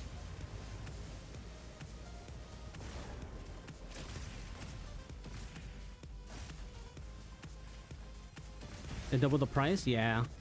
I love point A. I almost really pay Mechilja. Oh, that's a breeding ground for freaking Mechilja, dude. Hell yeah. For Falcon though? Oh god, dude. It's one of the worst places for sure. I don't mind it too much, but god dang, dude, when you have like melees in there all the time, all the way, ooh. The scariest place on earth, or a nasty place. Obviously. Look at that aimbot right there, dude. Get the hell out of here, Welkins. The sky is ours. That Welkin knows what's up, dude. He's like, bro. Ow. Yep. Yep, that fucking aimbot, freaking bot Welkins, bro. Battle ends in 100 seconds. Initiating ejection. Damn it. They just need either 5 kills or we need the cap. We need to cap this. Oh man. This is not looking good. Bro, if we get this, it'd be a miracle, dude. I knew it. It was too late. Okay.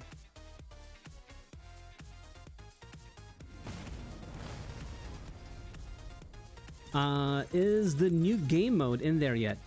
No, not yet. 2.5 more weeks, pretty much. At least that's what it says on the thing. Because they still have to so they haven't yet, right?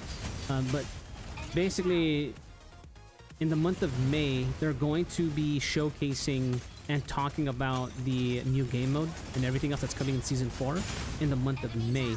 So it's fair to assume that the new content won't arrive until the end of the month.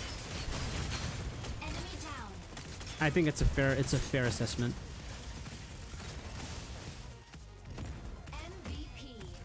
Can't the weeks become days? I missed yesterday. Naga delivers justice Dude, and yesterday's Crimson salvation. Desert run was so good. I actually broke down the lore of Crimson Desert because a lot of people thought were thinking that Crimson Desert has no story. Ever so wrong, dude. There is a deep lore in Crimson Desert that can either stay in the same tier level as Elden Ring's lore and Monster Hunter's deep lore. Like, it's up there. The lore for Crimson Desert is pretty stacked.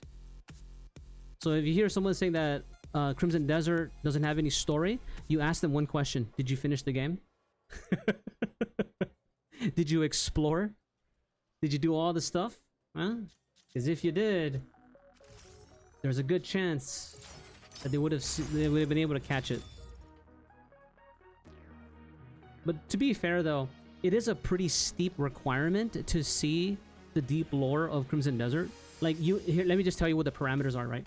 In order for you to have an opportunity to see what the true story of Crimson Desert is, you have to beat the main quest, which is 12 chapters, and you have to complete 4 Abyss puzzles. And these aren't small puzzles. These are Tomb Raider-like puzzles.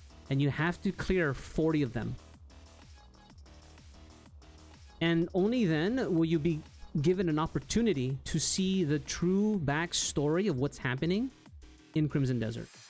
And it's pretty nutty, dude.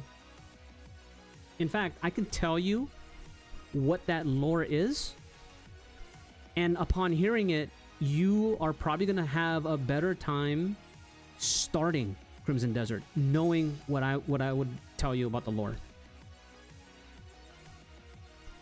I'm thinking about asking customer support. Change the power supply, etc.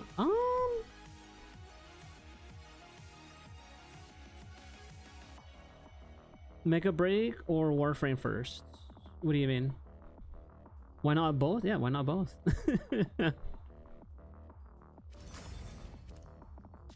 I always try to like I mostly play Warframe, right? Or like, at least that's the game that I mostly hover around. But I intermittently play Mecha Break because I feel like Mecha Break is a good, because a lot of Warframe players are, some of them, not saying all of them, are looking for another game that's kind of fast paced and maybe has some PvP elements or whatever that they're looking for. And that's why I kind of want to play Mecha Break, because I kind of want to, in case they do pop up in the days or the weeks or whatever, they come in and they say, hey, what's this game that I'm playing or whatever, you know, I could talk to them about Mecha Break. It might be something that they might want to try out. I think Mecha Break would be a pretty good like a good carryover for a lot of Warframe players who are at the end game and looking for that new something a bit different to try out. I think this is a pretty good game to try out. There's story in Crimson Desert. I don't remember there's Once Upon a Time. Oh, there's a story in Crimson Desert. Yes, a pretty good story too. I'm actually pretty surprised it wasn't even. The devs should have just come out with that lore somewhere in the beginning, just to give people already that, to set the stage. But I think it's by design, because it's like it's bringing up drama, and when you bring up drama, what does that bring up? That also brings up the popularity of the game. So I think it's by design that they kept it like this, where it's like, it's controversial, it's drama, there's a lot of drama behind it, and I think that's part of their design. That's just what I feel. I feel like it's almost intentional that they did this.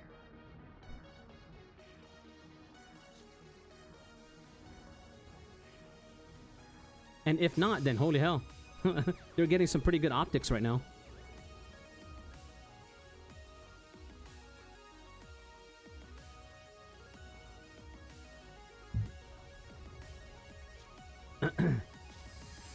Rage bait your audience to get more viewers? Kinda.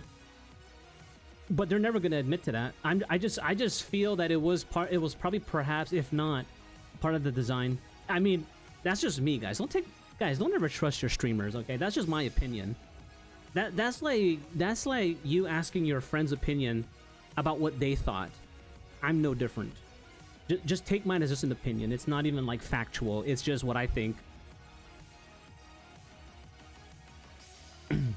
And honestly, you only do Cliff's story, not the other two yet. You know, it's kind of funny that you mentioned that, because there's a book. This book. There's actually a couple books that you pick up at that stage of the game that tells you something about that. Yeah, it's kind of indirect, but it is a nod to what you're mentioning there, Obs, about not having a story focused on the other two or whatever. There is a reason for it, by the way. There is a reason. I got Edric's wrong. Go home, everybody. That's right. Go home, everybody. Alright, dude, if you ever hear opinions online, you guys, you always want to take it with a grain of salt. It doesn't matter if they're correct. Just take it with a grain of salt, because unless it becomes your own formed opinion, it is not your opinion, right? It's just somebody else's opinion. So you have to convince yourself that it becomes your opinion, because you've done your own research for it. You've done your own, like, your own self-evaluation of it, and yeah, that is definitely something that I would agree with. Then it's yours.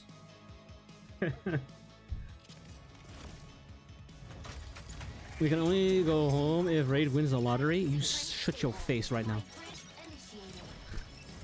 Escort the payload along the route to the launch site. Activating the consoles along the way can speed up the payload. Make sure to reach the destination before the enemy. Falcon, taking off. Dude, I gotta say though, man, freaking this game, bro. Of all the games that I had to do weeklies for, Mega Break is by far the longest weekly the time I have to spend doing weeklies on, dude. Mega Break takes the longest to finish. My Warframe weeklies, I can finish that in like a few hours. Whereas this game, dude, this game's like a guaranteed 4 hours, bro. Almost consistently at 4 hours, if not more than that, depending. That's a long while to do weeklies.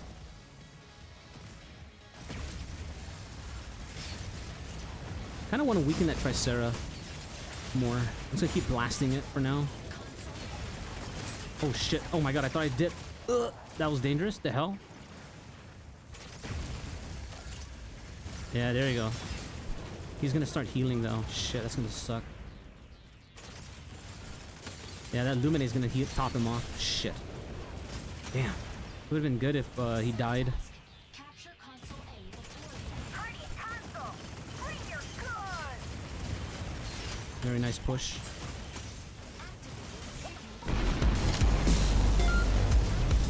Oh yeah, baby. Oh yeah, baby. Let's go. Push him out, dude. Oh man, there we took theirs. Yo, Crimit, what up, brother? Take this Tricera out, dude. Damn, they got it. They actually got it through, bro. Ah. I had to check this game out. I just so you know, I do. There's a lot of mechs you can play in this game. There's like over 15 mechs that you can play. I play basically a flighter type, so this is not going to be exactly the gameplay that you're going to get from the mech that you might probably favor on more. You're a mech nerd? That's what I'm talking about, dude. You guys, guys, remember I was talking about Warframe players? These are Warframe players right here. Guys, if you guys are from Warframe and you enjoy Warframe, and you're looking for like another itch, try out Mecha Break, dude. It's a free-to-play game. It's got the same monetization that Warframe has. It's free to play. There's no pay to win in the game. It's a PvP focused game, but it's gonna have a PvE focus element into the game as well too. There is already a PvE mode for this game, so if you want to just try to jump on in and do some PvE stuff, you can totally do that right now. And then season 4, which is about approximately in about less than 3 weeks, season 4, we're gonna have a new PvE mode, which is basically equivalent to Descendia in Warframe. So it's gonna be a tower mode that they're gonna have. That's PvE for this game. So if you guys are, if you guys want to kind of get your feet wet before that season comes around, it's be a good opportunity to. Yeah, there's going to be a PvE mode focus on it. Season 4, in my opinion, is probably going to be a PvE focus season. They're still going to have PvP stuff as its primary hub, but they want to try the devs want to try to get a PvE audience back into the fold, right? That's the whole intent. Is to get PvE into the game. Enemy down. Stego, ready to hold down the front line. Can someone push the payload? Assist. If they do, I might get into the PvP too. Oh, 100%. That's the whole idea with it. Because right now there's a very small player base compared to a lot of games like this, PvP games. It's got a relatively smaller player base. So the idea basically is to attract more players to the game and essentially convert some of those players, those PvE players, into PvP players, which I think is a fair shot. Because if you can make the PvE enjoyable to players here, right? Then there's a good chance that they'll check out the PvP side of things. Very good chance. 100%. Very good chance. Because I'll tell you this is one of the better feeling mech games right now, dude. It feels... Oh, fuck. I'm out of energy. That was very dumb. I wasn't paying attention. Where's my healer? Thank you. Jeez. I was not paying attention there. Hold on, guys. Let me just finish this real quick, and then I'll get with you guys. I don't want to. We're kind of winning right now, and I say that because we can still lose bad right now. We just took out their Tricera. We got a chance, boys. Oh no, the Tricera's gonna come back before the sea gets spawned. Oh, we didn't kill the Tricera. I got psyched. Who did we kill? Oh, I thought we killed the Tricera. We gotta kill these guys right now. Yes. This is the most important node, dude. There, we won. We got their Tricera out of here, dude. It's over. In fact, it's so over, even I'm gonna push their shit back. Oh.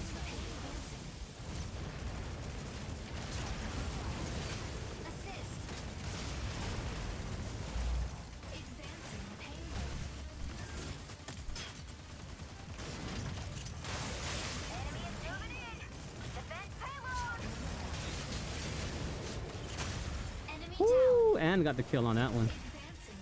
I'm gonna push this one back. How to tell if your team is losing bad? When a Falcon caps your node.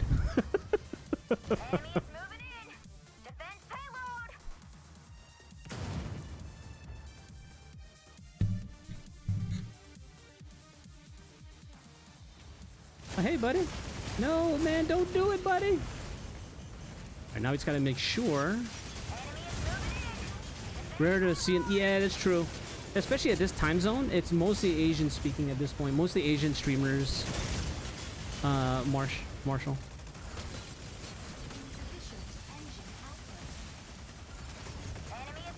They usually stream a few hours earlier. Yeah.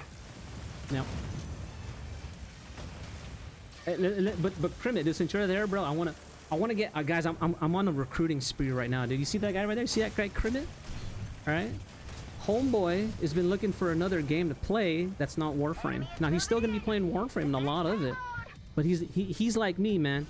He's like me, man. He was looking for another itch, and you know what? I'm gonna scratch it for him.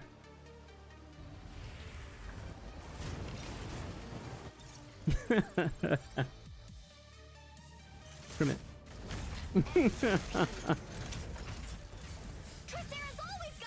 I got you, brother. All right. So this is Mecha Break, okay? Now Mecha Break has, I don't know how many mechs. These are all the mechs, bro. We have all these mechs. We have brawlers, melees. We have snipers.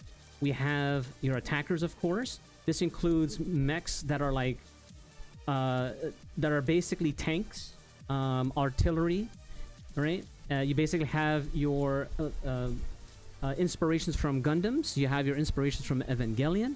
You have inspirations from any mech game that you can think of. Okay, this game pays pretty good homage to. Okay, it pays good respect to it. It pays pretty good homage to it.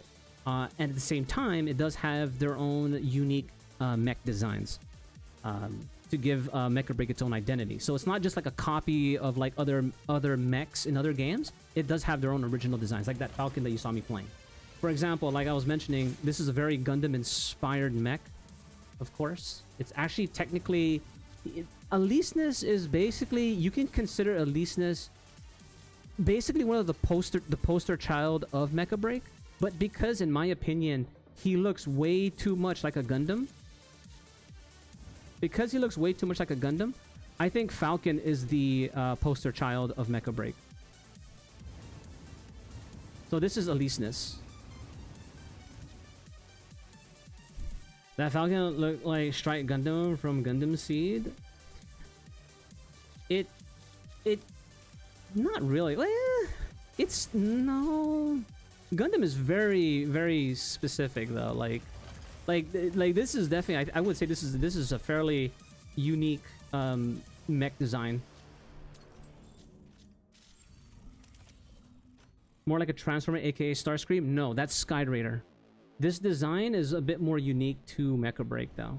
So it does share inspirations, but overall, its overall general design is more akin towards like a, mix between like a Transformer and Macross. The element styling, yeah. Do a barrel roll. Falcon is more of a Transformer.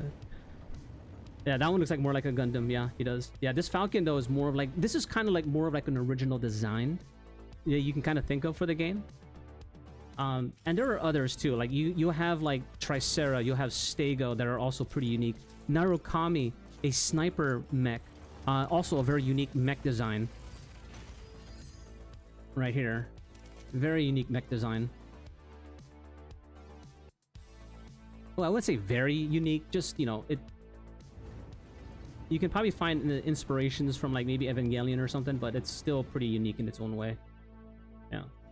So, but there's so many mechs to do. So here's what I would recommend. When you first play this game, okay, you're gonna be introduced into the prologue. The prologue is basically a PvE story mode, and it'll just take you, it's not very long, it's just kind of introducing you into the game. It's gonna make you play the Aleseness that I showed you. So by default, you're gonna be playing this mech. And it's a very good foundation mech. This is like the Excalibur of Mecha Break. It's a very versatile mech. He's also very endgamey, so if you want to take him to the end game type of a thing, like in terms of like PvP or whatever, like you can totally push this guy to it. In fact, at least this is probably one of the most annoying mechs to have out there. Especially if you learn how to play him really well. So anyways, you're going to be playing him to the prologue, to the story, get familiar with the storyline, and the game does have a pretty has some pretty, you know, has some lore to it.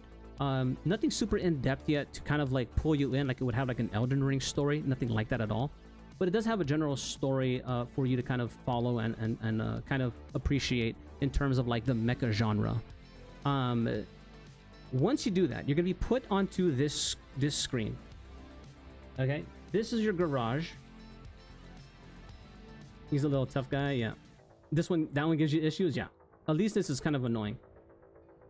No, he's not kind of annoying. He is the epitome of annoying in this game.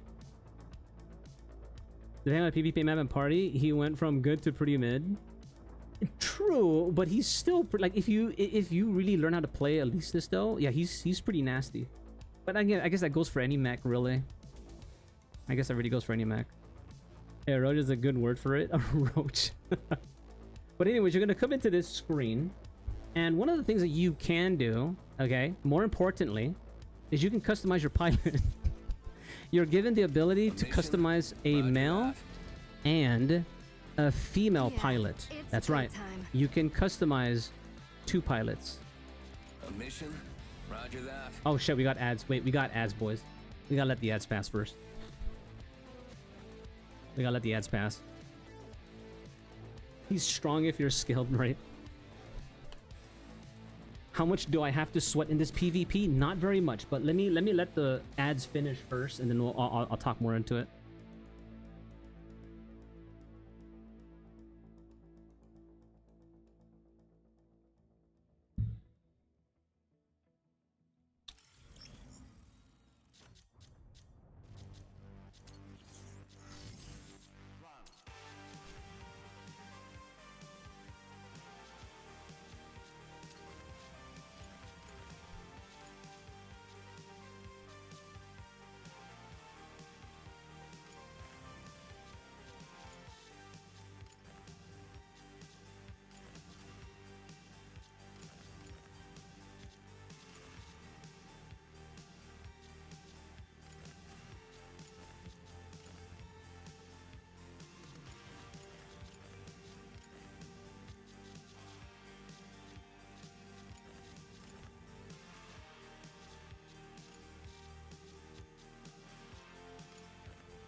All right.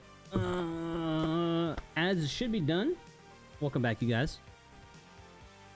So yeah, well, like I was saying, so you're gonna be popped into this here, and first thing you want to do is probably customize your pilot. You'll have the opportunity to customize both a male and female pilot. A mission? And you can customize them from basically whatever you can expect. They have sliders for basically pretty much anything. Except for the body. The body you can't really change too much, but that's not really going to be a thing. Like you could change the body sizes and stuff like that for the females and stuff. But there's also bust size, and of course, you know, all the assets, the sliders for the assets are all there. If you're not into customizing your own pilot, there is an auction house in the game that you can just purchase other people's appearances that they have for sale. So you can kind of just look through that for custom. How much might I have to spend cough out for customization? That is totally up to you. The currency for the game is called Corite. This is the equivalent of platinum. This game is basically free to play, and there's no pay to win, and it's basically Warframe. The only thing you're paying for in this game is literally cosmetics for the most part. So this is what it looks like. You can, and just like platinum, oops, sorry, shit. Just like platinum, you can actually farm Corite. So items that I get in the PvE mode, I'm kind of jumping between stuff now, but there's a PvE mode in the game, which is basically an extraction mode. Okay? And in this extraction mode, I can farm for PvE materials, weapons, and parts, and blueprints, and whatever, and I can sell those in the marketplace and farm for Corite or platinum.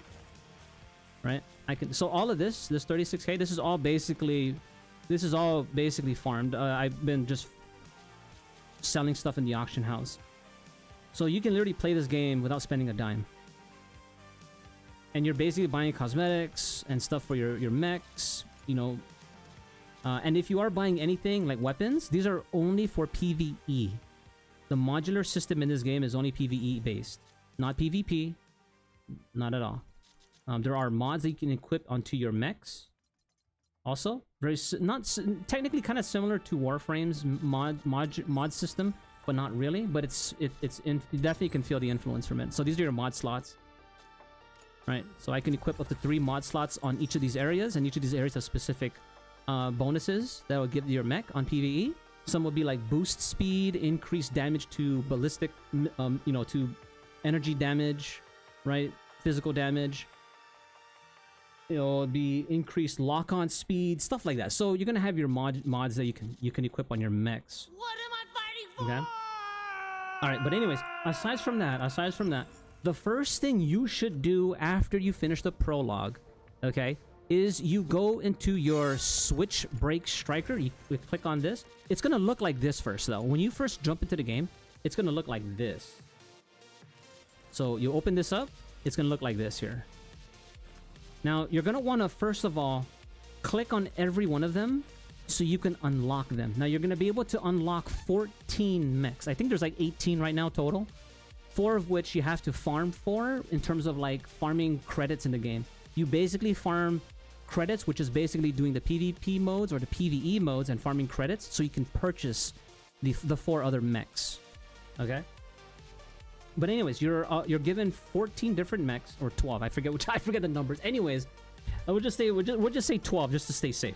There are basically 12 mechs that you can play for free, but you need to unlock them first simply by just clicking on them. When you click on them, it unlocks them. Okay. Once you unlock them, right? You kind of look at them. You click on any one of them. And then you kind of just look at their, just see if it's like something that you might be interested in. Look for the mech that interests you first, visually first. Okay? Like something that appeals to you first. And if you like it, okay? Let's say you like Panther, the next thing you're going to do is you're going to go into the tactical station. The tactical station, this right here. From here, you're going to want to do the basic tutorial. I know this is going to sound kind of like remedial. It's going to sound kind of like boring, but it's not. I promise you. Once you do the tutorial of your mech, right? Panther right here. Obviously, I didn't do it. But if you would do your tutorial here. After your tutorial, you do your challenge mode. And I'll tell you this. Depending on the mech you are playing, this is a no-joke mission. You will rage. This can be one of the hardest contents you'll play in a game. It can be Elden Ring level, or it can be as easy as like a Warframe exterminate mission. Either way, you want to complete your mech's challenge modes, especially if you decide like, yeah, Panther or whoever is the mech I really want to play. I really want to know how to play this mech. This is the way to do it. When you do this, I promise you, you already know how to play the game. It's done. It's done. The main character you already know how to play. All it is now is up to you to do the map challenge, the map tutorials. Don't even do the map challenges. Just do a map tutorial, if anything. just to teach you how each of the game modes work. These are all the PvP game modes right here, all of it. Just so you can see how they all work. And once you do that, guys, you're gonna jump into the freaking game, just melting players that haven't even done that. Yeah. What if it took a Roshan's mission? You will be more than equipped to know how to take it out. That's for sure. Now, there's 8 megs you need to buy if we count from season 0 to season 3. Oh, there is. Okay, I just miscounted. You're thrown into the fire. I would see you wouldn't have if you didn't say that. Now they know. But yeah, so you would do those, okay, and then you can start doing the actual PvP stuff. If you don't want to do the PvP stuff and you just want to try out the PvE, you can 100% do that. 100% do that. So all you do is if you finish the tutorials, right? You finish the prologue and you tried out your mech and you said, yeah, I want to try this mech out. I want to see how he is in PvE or whatever. You just go to Operation Storm and you go into Covert Operation right here. Just click on this, and this is a completely open world PvE mode, which is basically a extraction mode. So you're gonna go in, and I'll show you it. You're gonna go in, attack bases, loot. There might be some boss world bosses that show up. You go there, beat them up, take their loot, and you have to extract before the entire place gets engulfed by a storm. So it's an extraction. As long as you extract with your stuff, you're fine, right? So I'll show you that. It's completely PvE. You can totally do that. There's also a PvP version of it, but again, if you're not into the PvP, you don't even have to worry about these modes. Just jump into the PvE side of stuff. And this will kind of warm you up to it. In fact, let me just kind of show you in general what it is like. So I'll go in. You can go in solo. For the PvE enjoyers out there. I'm just gonna... I like to play a flyer because flyers just work so much better in there, in my opinion. But you can play whatever mech you want because you're just kind of experimenting and seeing how the game is. So you go in. Okay. Pilot proceeding on board. You start the game. It's gonna go through this sequence, which is one of the coolest loading screens for a mech game that I've seen. Definitely one of the coolest loading screens.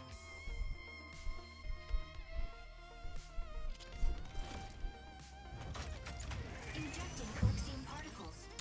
Sync rate stable. Mind bridge initiated. Eliminate CS Vanguard. What's up? Oh, also Ava, thanks for the freaking resub, by the way, dude. Enemies yields weapons or Thanks for the supplies. prime, brother. Proceed to an What's up, man? extraction point once it's ready. Falcon, taking off. All right, so this mode's called Mashmac, or at least that's the name of the area, Mashmac.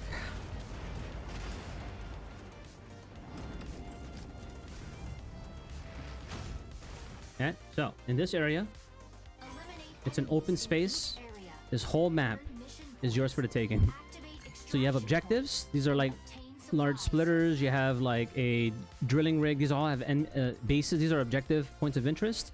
But these are all bases over here. Yeah, these are all bases right here. So, you know, you're just gonna go to them, attack, and kind of just, you know, loot the area. Right?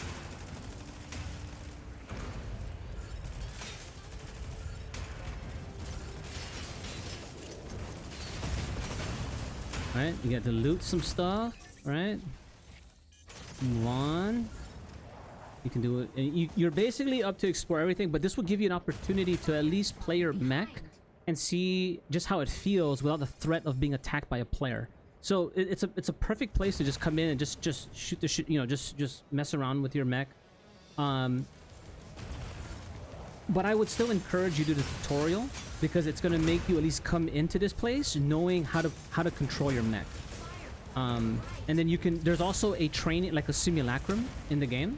So if you really wanted to, you can just go into the simulacrum and just play your mech in there to see how it feels, right? So there are these chlorites. So these these will produce storms, the storms I was talking about.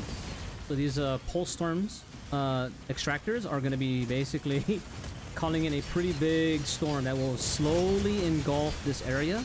And it's not going to be just one big storm. It's going to be multiple cyclones that are going to show up in different parts of the map. And that's what you want to kind of be careful on. So again, you're just going around. You're just doing objectives. I'm just kind of just going around, just kind of showing you stuff on it. So this is one of the points of interest. It's called the Mega Splitter.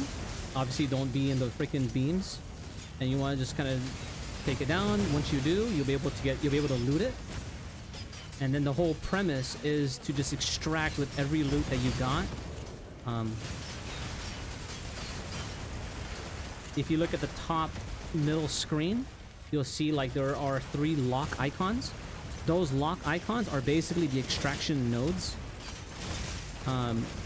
Once that white bar on the left, on the upper middle left, fills, it's slowly filling up, and once it hits that lock icon, it's going to reveal the first extraction site. So see, so you can kind of loot all this stuff, right?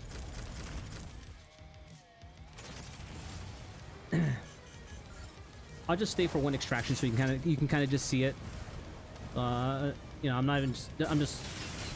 there's a way you want to approach Mash strategically. I'm not doing that at all right now. I'm just kind of just doing whatever. So I'm gonna move on to another base. So let's say I just clear that. I'm gonna move on to another base here. There's like another base you can kind of attack over here and check out. The game does also have a modular system, so you can actually equip your mech outside of the defaulted weapons that you have in the game. So every mech has like their own set of weapons that they use, but you can also equip them with rocket launchers, missile launchers, laser rifles, you know, almost whatever kind of weapon you could think of. You can equip them with melee weapons like a beam sword, a hammer, you know. So there are options, right? But you're able to equip 2 weapons, generally speaking. There are some weapons that are going to be taking up 2 slots, but generally speaking, you can equip up to two weapons outside of your own. So you can kind of just see how big this map is, right? Gives you a general idea.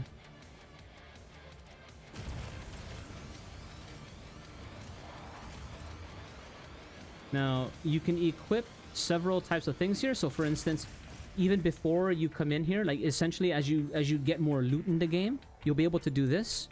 You'll be able to bring in weapon caches that you can customize. So this is a weapon cache that I can bring in, and I equipped it with rocket launchers. So it's gonna give me the rocket launchers that I put in here. So now, aside from my, so these are my default weapons. Now I can switch to the rocket launchers.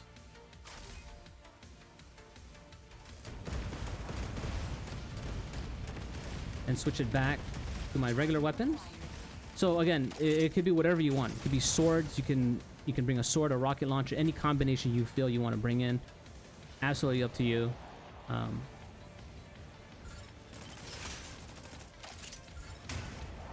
There's another thing that you can also eventually be able to bring in over time, if not buy them straight out from the market, is you can actually summon what they call gliders. Now, gliders are basically big-ass ships that your freaking mech uses as a mount. How you like that? This is an actual just a ship. And your mech uses it as a mount. So in this case, it's and there are the gliders or these ships are basically modular as well. You can eventually equip them with different types of weapons. So this one's a rocket launcher based type of glider. It's got massive rocket launchers to just use.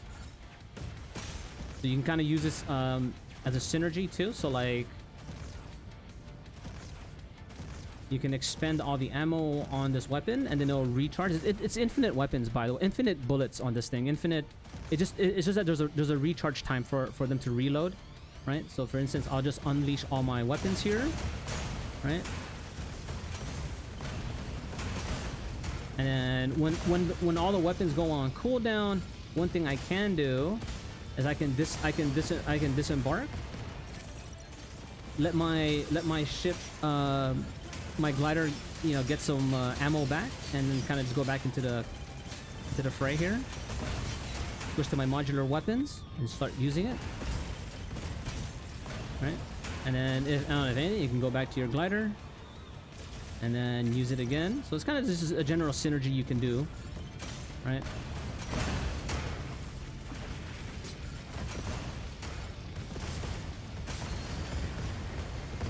You can loot again. Hey, it's pretty good. You see, you can get a sword here. You can equip a sword.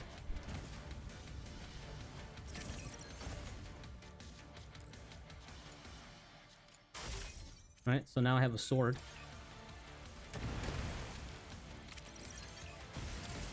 Ever seen a falcon with a sword? So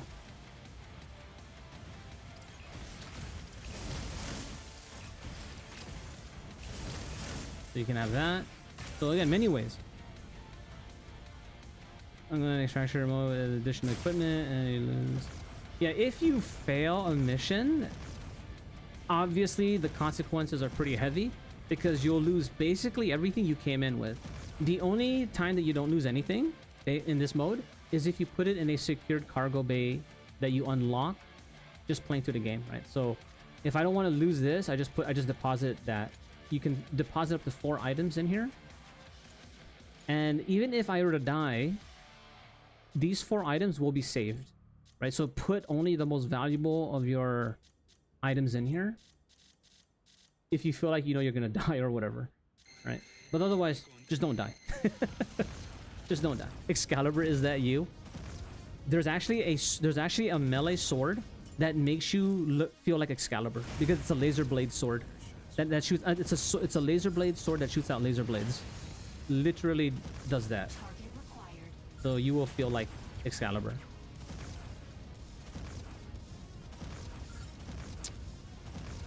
There's an extraction pod right there for items only. So this is not the extraction unit itself. This is just for your items. So once that 2 minutes is over, that I can summon that, or not that 2 minutes.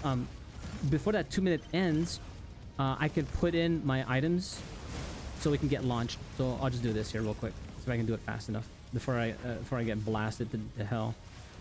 So this, I'm gonna deposit this, and then launch it. And that's gonna launch after the 1 minute and 45 seconds, and it's saved. So even if I die, those items that I sent out are already saved. So I'm gonna see it at the end of the mission results. Just being out of the game, easy, yeah, pretty much. Okay, extraction A is almost here. I'm just gonna wait for it to spawn, and then I'm just gonna extract, and that's pretty much the end of that.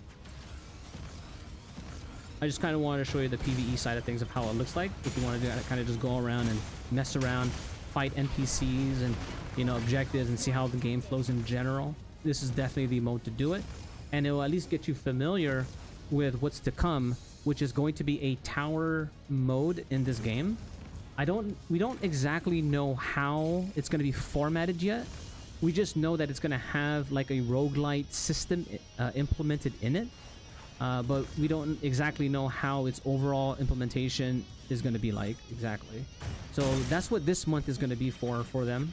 May is going to be the month for them to showcase that game mode, and you know, continue getting more community feedback on just improving the game's general quality of life. So, all right, there's A. We're gonna go towards A. I hope the world boss is in here. I'll show you a world boss. Hopefully he's here. There's a world boss that can spawn, and it's kind of RNG for this particular world boss. But if you're lucky, he might be here in your mission. Actually, if you're unlucky because you're not familiar with him yet, you probably don't want to fight him yet. Damn it. Okay, so he'll spawn normally here. In the center right there. He'll normally be like a big giant robot. That'll be in the center over there. And yeah, he's no joke. He's dangerous. There's actually 2 bosses, correct. Yeah. One of them you can influence. And one of them is basically influenced by the amount of mobs that and extractors you destroy. Yeah. There's a boss stage in this mode too. I need to bring a key with a key activator to open the stage. Yeah. So there's definitely like instances that you can do in here, where you can fight 2 other bosses, but that's their instance boss. So basically, just think of them as dungeon bosses. So there are 2 dungeon bosses, 2 outside or world bosses, and 2 dungeon bosses in the game. The dungeon bosses, you need a key, special key to get in. But again, that's something to worry about later. All you need to know is if the game feels good for you, and this is the way to do it. Is just to come in here and try out the PvE mode, and you know, just have fun with it. Just see how you feel.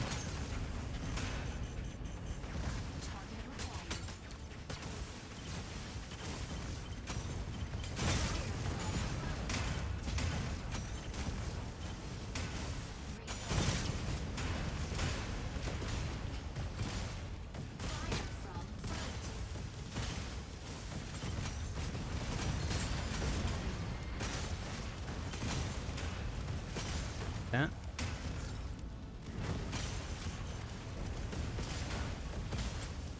Oh, look at that. And now we have a little mini boss come out here. This little guy, this guy right here.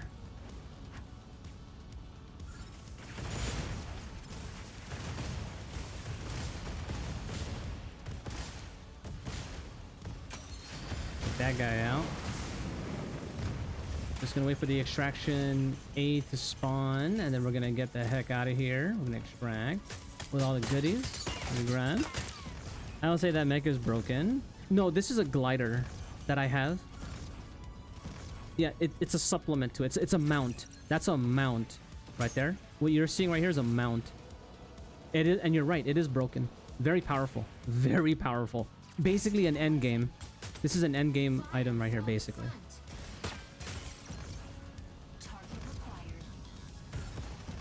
Believe me, the experience that you see right here is going to be completely different when you play it. It's going to be a completely different experience that you're going to have. And I think you're going to enjoy it. I honestly feel like you're going to enjoy it. You just have to first of all find the mech that you like or you enjoy playing. Now, is there a meta for this place? Absolutely. There is a meta for this place. 100%. But because this mode is repeatable, that meta doesn't really matter. Because you can keep coming in here and repeating certain things. Right? Keep doing certain stuff. But there is a meta. And if you see me playing this game every now and then, you just jump on into the stream. I'll be more than happy to explain that to you, what that is. And how to go, and the sequence of events that you want to do while you're in this map to maximize the amount of rewards you can get. So there is a meta for that, but I'm not going to go over that with you here. It's just, again, this is more of just to show you the game, and what you can expect when you first jump into it. He who stands alone, what's up, dude? Gliders are hacks. They are. They're busted as hell, and that's why you want to get them. This definitely the reason why you want to have one. Oh, specifically toward PvE, you would get rocked using that in PvP. This is true, yeah. You don't want to bring these out. These are expensive too. God dang, these are expensive to make, you know. So you don't want to just bring this into a PvP because you can easily lose it. All right, so we can extract. Oh, let me just take this thing out here real quick, and then I'm gonna extract.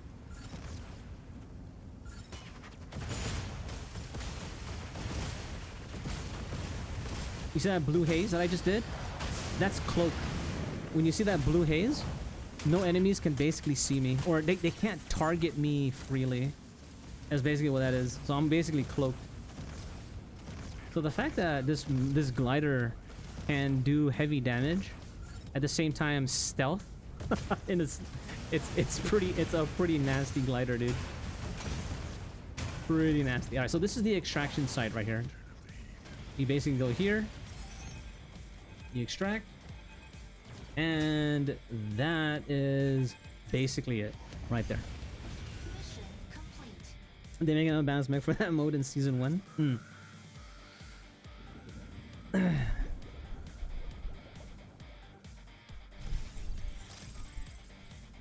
Alfred isn't the only one that runs solo match these days. Inferno is also a nightmare to see. So you get, so these are all the loots that you get, right here, all the stuff that that you got, and then of course it goes into your inventory, all here, right? All the stuff that you eventually. I mean, this is obviously the stuff that I collected over the time. So you can kind of see the different weapons that you have. So these are all different weapons. They are broken up by different tier levels, of course, right? So you can get like legendary types, right? Or you can get the purple, right? If we're talking World of Warcraft levels, these are epics, legendaries, right? And then you got your blues, your rares. And then you got your uncommons. And then you got your commons. Oops. This one here, like this one. So you got that. Again, all of this stuff, if you really wanted to get like the high-end stuff, you can totally do it. Just go to the marketplace and people are selling them. So you don't necessarily have to farm for them exactly. You can just go ahead and buy them if you wanted to, right? Filter by grade. These are all the rank 6, all the mystic levels or legendary levels rather, right? Of the different weapons. This is basically, the thermal saber is basically the Excalibur sword in Warframe because it shoots laser blades. So it's pretty cool. But yeah, that's Mecha breaking the pinch right there. You have weeklies that you can do, like Nightwave in Warframe. So you have like what do you call it?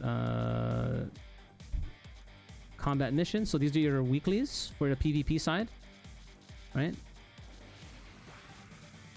You have weeklies for your PvE things, like that the mashback that I just did. So these are all like the weeklies you can do. Gatling is only 320. They reduced the prices because you can actually, you can wait. Well, how much was it prior? Because they allowed the market values to be at a lower cost now than before. So it's much more across the board, more affordable to buy things in the auction house, because a lot of times people are price gouging shit, dude. It was crazy. They're like, the level of merching, like obscene merching levels are man. They were saying it's 600 plus earlier, and it's probably just being saturated. That's why. It's not hard for someone to just get the prices and bring them to the lowest value easily in this game. Not hard to do anymore, as it was before. Oh, we got ads. We got ads.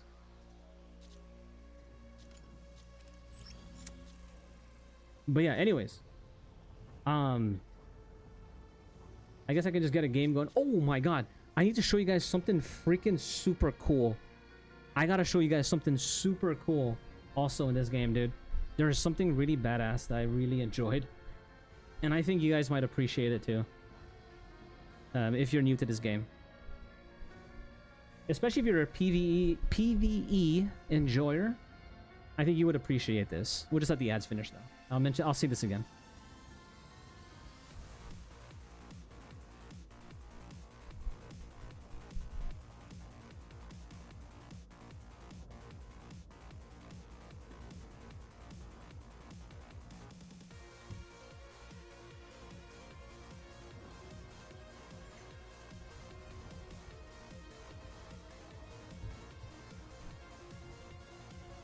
You need a spring suit? No, not that yet. Not that. The customization I already talked about. Yeah, I did briefly talk about the customization. No, something else for PvE enjoyers. Yeah, welcome back, you guys. So I was just talking about the next thing that you guys might like in this game. So one thing I gotta say is there's also a base. So you have pilots, right? But you also have a base that you can explore with your pilot. And I'll tell you this base is not this base is actually pretty nuts, dude. It's a full-on like base. It's not just like a placeholder. It literally has like everything you would think of a sci-fi futuristic base to have. So if you're looking for like that immersion of like mecha, right? This base will complete that. So you have this place right here, right? This is like garage bay right there outside. This base is 4 levels. We're only on level 2. Okay? We're only on level 2. And the things that I'm going to show you is only like a little bit of this base. It's not even it's crazy. Let me just start walking around. All right. Here we go. So, we're going to go down to the mech bay. So you can see where your mech is, right? So here's your mech, right? Or whichever mech you decide to show or put up here.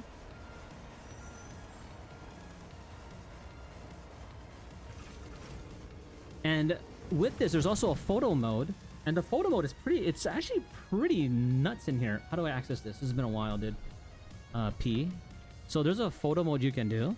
And then you can also have like different backgrounds. For example, I don't know, like this, for example. You can do this. A hologram background, so it'll do this. And then it has many different articulations for you to manipulate. So for instance, if you wanted to like make a different pose for this mech, you can totally do that. Right? So, oh shit, do this. Oh my god, no, that's not what I wanted. Hold on.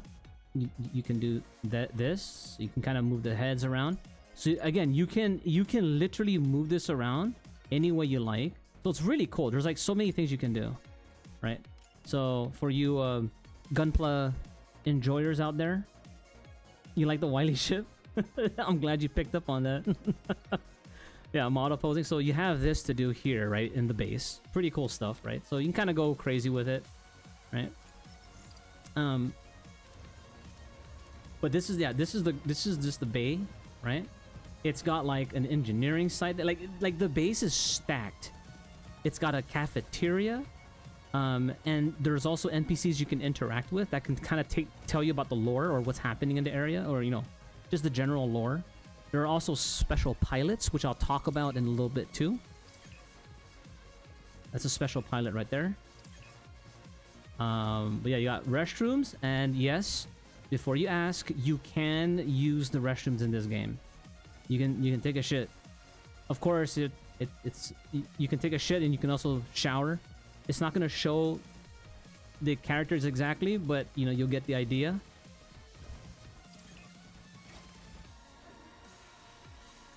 Yeah, that's right. Taking the piss, boys. Sitting. So you got that. So there's a lot of interactables in the game. Okay. You have like engineering bays, and these are like fully detailed. This place is unnecessarily detailed. It is a very unnecessarily detailed base, but you'll learn to appreciate it. It's really cool at that fact. Like, you can just interact with certain things, right? You have that. And then let me show you some other stuff here. Oh, yeah. So again, the base is just complete with just stuff that you can kind of just explore and check out. It gives you a good idea of scale. I'm gonna get to that. I'm gonna get to that point. Yeah. I'm just kind of just showing them a general thing first. But yes, you're gonna get a good feel of scale in this game in a bit here. But you know, let me just show you some stuff. Now there are things you can unlock. Like for example, the gym. You can unlock this special room through just grinding in the game. So this is going to be grinding stuff. And you can do workouts here, right? With your pilots or whatever. It doesn't give you any bonuses. It's just cosmetic stuff. That's all it is. So you can unlock these kinds of things in here. There's a bar. There's a a bar with like nice music and a pole. But we'll leave it at that. There's a game room. They have a game room with like, you know, darts and everything. So I'll show you that one too. All right, so these are all unlockable rooms that you can farm for. They have a break room right here. This is it. So you have like this here you can do, like all these little mini games that you can play. Right?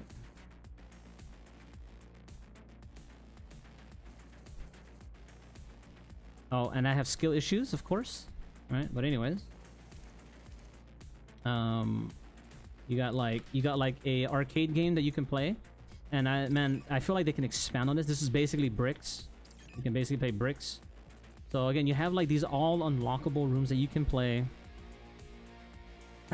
So right here, again, it's just a very simple arcade game, right? You guys all played this if you were in, especially if you're in that generation, right? Very simple, right? So you have all this cool stuff.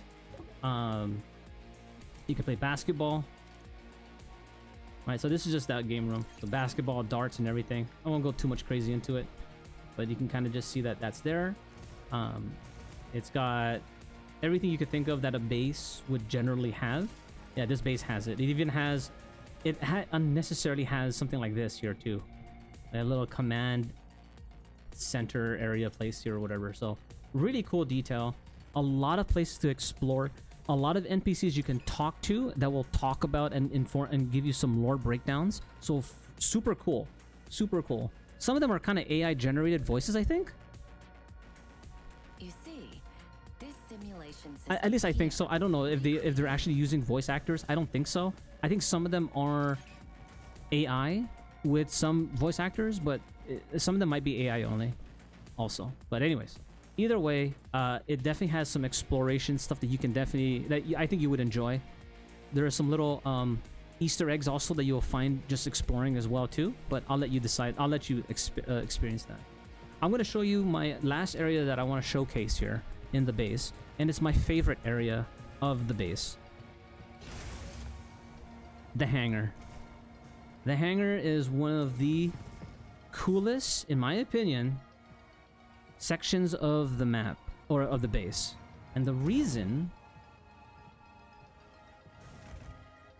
is because it's what Sleepy Microbat was saying. It will give you a very good idea of scale.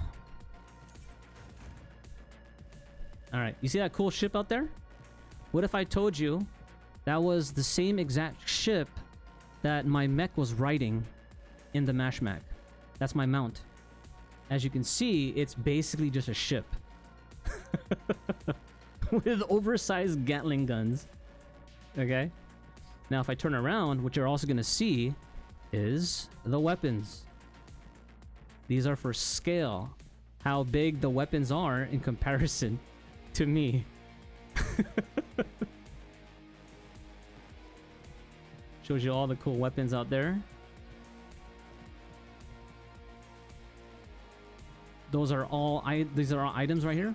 So that thing right in front of me where my head is at, that's actually a repair station. You can actually summon that in the you know, in the PvE area to heal you or whatever. So those are all items that you bring in. And it's really cool, man. Another thing that's cool about this is they use this place as a way to introduce the new mechs. So if there's a new mech that they tease, you're gonna see them here, for example. One of them will be here, if not two of them. One of them will be here, and it'll be draped up, like it's just covered. To, you know, maybe a little peek in the blankets to just kind of show you what it may look like inside. But you know, it's gonna be draped over with like cloth or whatever. And then over time, as the release date gets closer, there's gonna be more detail, a little bit more mech character development and lore of that mech gets more released into the game that you can talk to NPCs about. And at the same time, the drapes are slowly coming off. Like you can see the mech more, you can see the color scheme eventually, how it's going to look like. And essentially you'll see the weapons that it's going to have. And it's just one of the more cool factors of, you know, of the reveal. So it's really cool.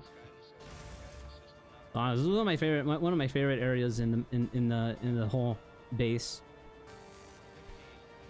Because it really completes the immersion of like you being just a pilot riding an oversized mech. I mean, a mech. It was really cool. Anyways, for the PvE enjoyers who like exploring stuff, that's definitely a place you're gonna want to check out for sure. Hope Plaza is another PvE area. This is more of like a social hub. So think of this place as the relays in Warframe. Basically, you'll be able to see other players here. They'll usually be the hub for like events. Oh shit. So there'll be like events and stuff that'll happen out in this area. You'll be able to interact with different people, different NPCs, if anything. And yeah, just some really good stuff.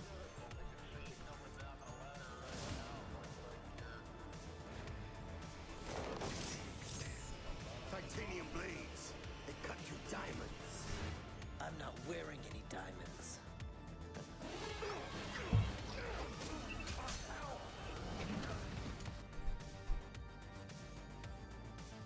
Have math that checks out for the mechs. Oh, does it? Let me see.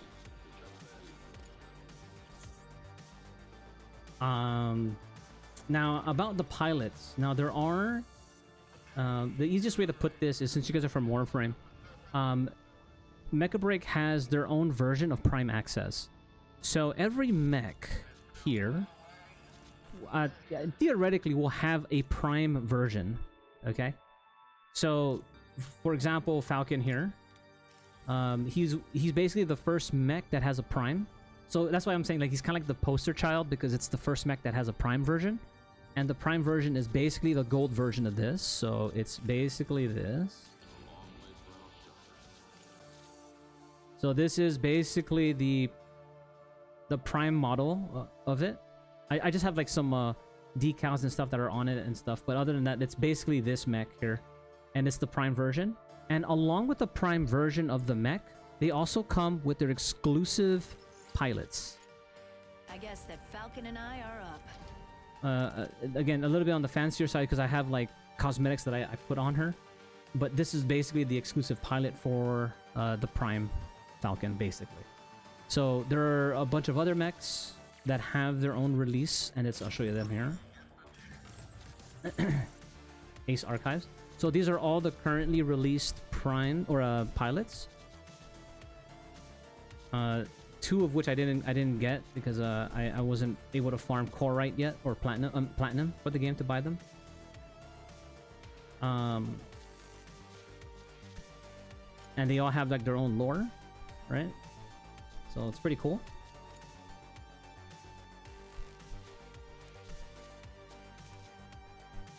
They also do have, I don't think it's here, I think it's in the base, but if I go to the base, there's actually you can see how the loading screens work here. Like when you unlock a mech, they have like little sequence. It's pretty, oh shit, wrong room. They have a sequence that they all kind of like have here. This is your own room. So you can go to your room, and you can see this. Not a lot of people know this, but if you go to the Striker archive, you can actually play all those animations again. So for instance, this, I can do this. Oh wait. No wait, that's not it. Oh, there's the Prime version. There you go. That's the Prime version. So normal, Prime.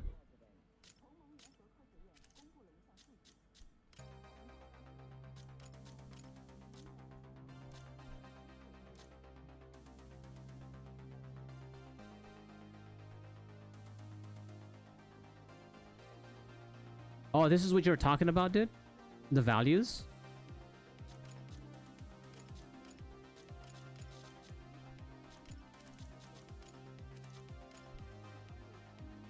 Yeah, it's pretty cool. Super cool. Show the new alpha art. The new alpha art. Let's see, where is he at? This one.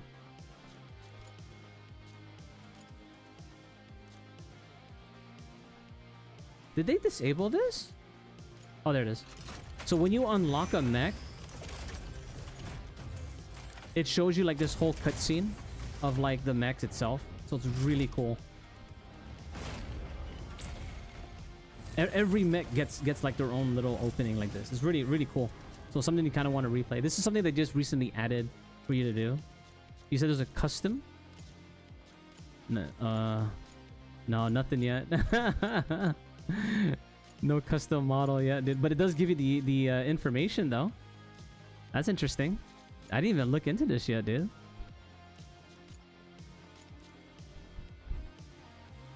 That's crazy. Oh, wait, right here.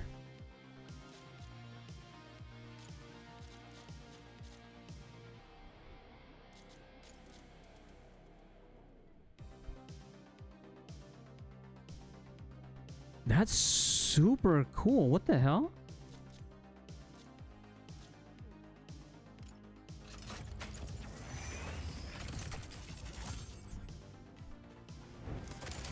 What the hell? I didn't even know this was here, dude. Alfred Prime. What the f... A spoiler from the devs? Bro, I didn't even freaking know that, dude. And I'm an Alfred enjoyer, dude. Let me see that bullshit again.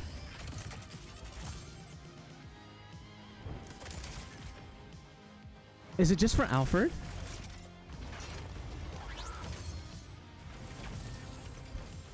Dude, what the what? Oh my god, that actually just caught me off guard, dude. Oh. What?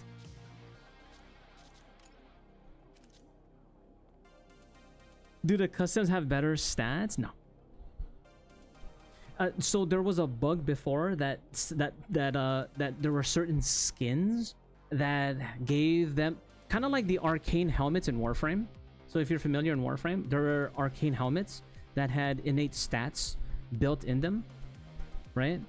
But of course, instead of DE removing it, they just left it there as a legacy, so you can still get them, but they're not. You can no longer get them, kind of a thing. But basically, there was a bug in the game where certain skins did give some sort of advantage in some way, but that's been fixed. Yeah. So no, it's all just at the moment, as far as we know, all cosmetics. There should be no power creep or hidden power creep or mechanics implemented in, and if there was, there would be an outrage. That's for sure. We still don't know about the second striker. Well, I think they made it kind of clear. Well, then again, this is another dev team, right?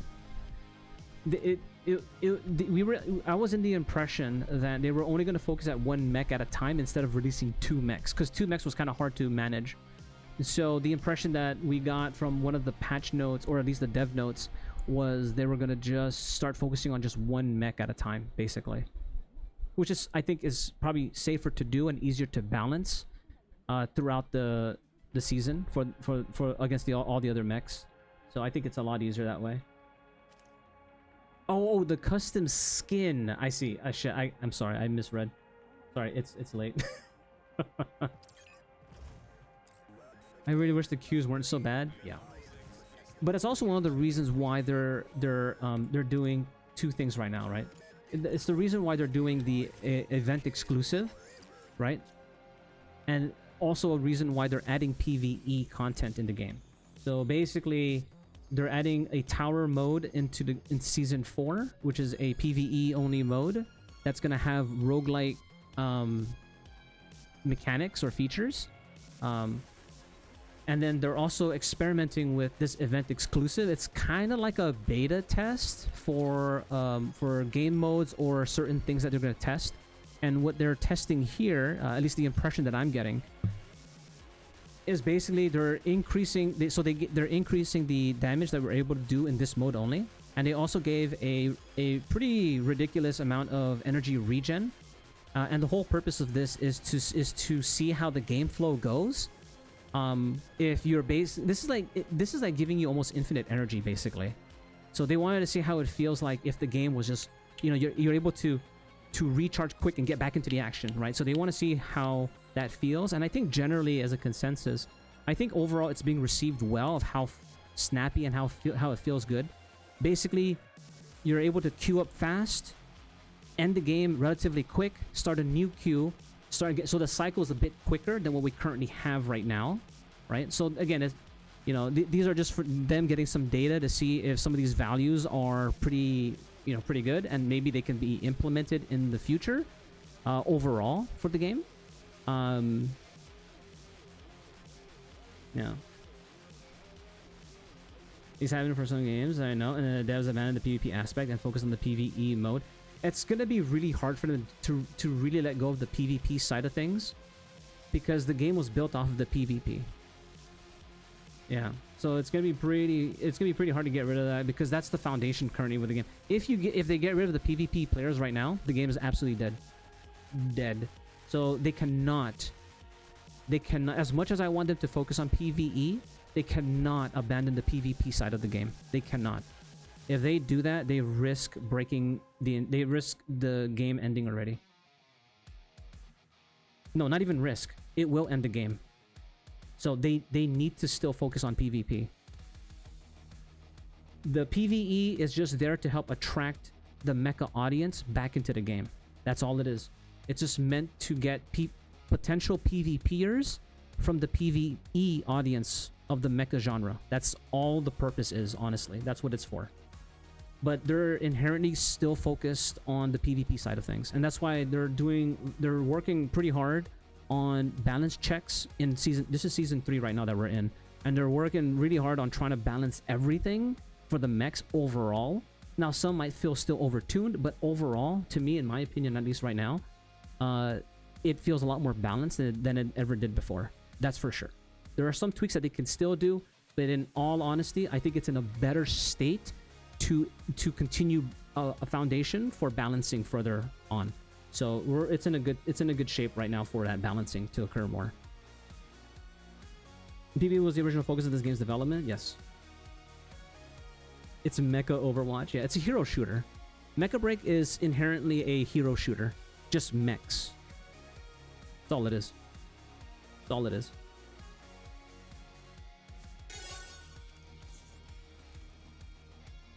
I don't know, I think that's it. I think we've kind of gone over the general bases of everything in the game. And everything is just kind of for you to explore. If you're interested into the lore, there are, again, the base. If you explore the base, if you're looking for lore stuff, you can find a lot of it here. If you're looking to just the PvP side, you know, obviously you go to the tactical station, it's all here. You have your 6v6s. Operation Verge is a 6v6. Ace Arena is your 3v3. And then, of course, we talked about basic tutorial and challenge modes. These are top priorities for you to do when you first start off this game. Okay, when you get off the story mode or prologue, the first things you want to jump into is to try to figure out a mech that you enjoy playing. Then you can either go to a training, which is Simulacrum, equivalent in Warframe, just a training room. And then you have a custom room where you can play with your friends and just create your own room with your own parameters and different stages. So that's all that is, custom rooms. Pretty cool. A lot of tournaments that happen with this game all take place in custom rooms. So definitely something fun. You can also do like a spectator mode, I believe. Now they just implemented into here. So it's really cool. Also, he who stands on thanks for that follow, dude. 3 seasons to nerf Serenade only to buff him back. Yeah. Again, there are some things that they can still tweak, but you know, I think with the feedback, because they are listening now, more so, right? I think it's valuable to just keep putting some of that input in there on you know, with certain things that could be balanced even more. But I think, like I said, you know, where it stands right now, like I think we have a good foundation where balances can be fine-tuned a lot more. Like balancing can be more standardized moving forward based on the current foundation we have right now.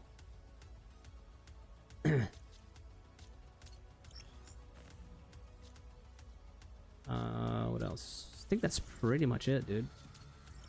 There are loot crates, of course. Free loot crates. The game does have a battle pass. So, and season 4, you're gonna have a lot more access to the season. There's a battle pass. You can pay to get, you know, more exclusive cosmetics and stuff like that. But for the most part, you're gonna be able to pretty much get everything that's in here, minus perhaps like maybe some unique skins for the battle pass. But you know, maybe even the unique hologram background. We don't know it yet exactly what the season 4 battle pass is going to look like, but we do know that a majority of like the things that would be here in season 3 these would be available for free for those that don't have a battle pass. So a lot of things here are going to be based, not for free, are going to be accessible. You can purchase these because right now you see these icons here, this yellow icon.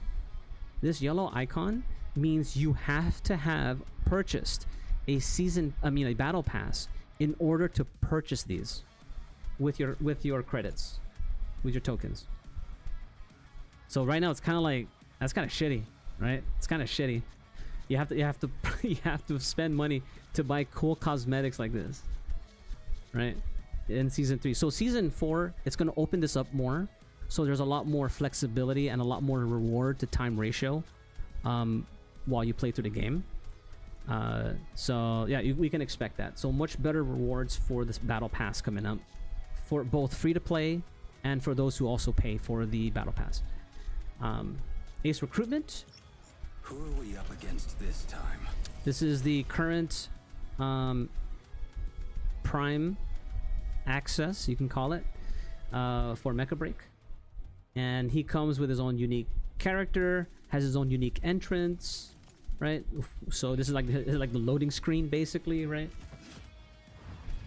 So he has his own unique loading screen. Also has its you can also do finishers in this game, so you can execute. Every mech has their own unique execution. Very risky to do still, but you can totally do it.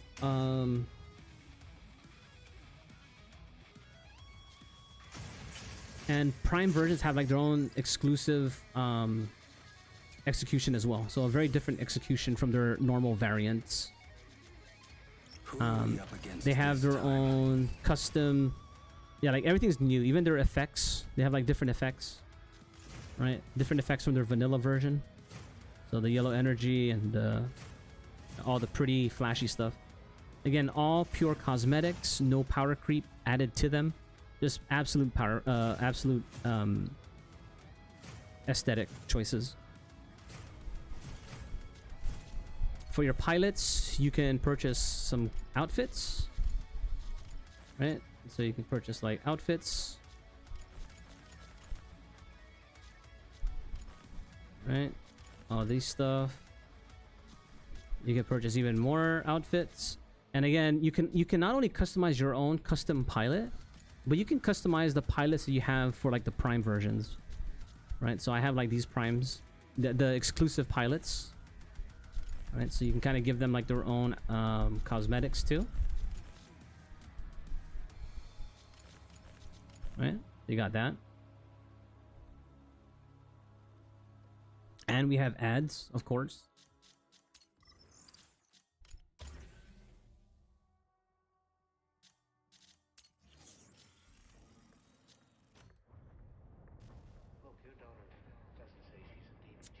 You got a game going for now. But yeah, that's pretty much Mecha Break. Not even in a nutshell. It's kind of basically explained pretty much everything Mecha Break. I know, there's ads. I know. Sorry about that. I try to make the ads just in the middle, you know, not too short, not too long, kind of a thing. So...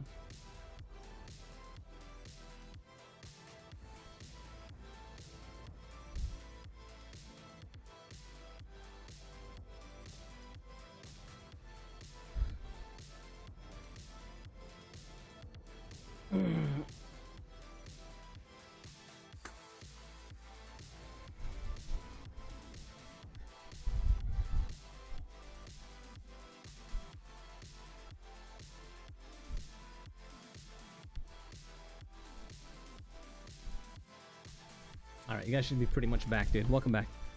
But yeah, that's pretty much Mecha Break in a nutshell. So if you guys have more questions, you know, even if you see me playing another game, dude, you're more than welcome to come by. If you're playing the game and you have questions, feel free to jump onto any of my streams that you ever see me playing. If I'm playing Warframe, Crimson Break, it doesn't matter. You can always ask me Mecha Break stuff.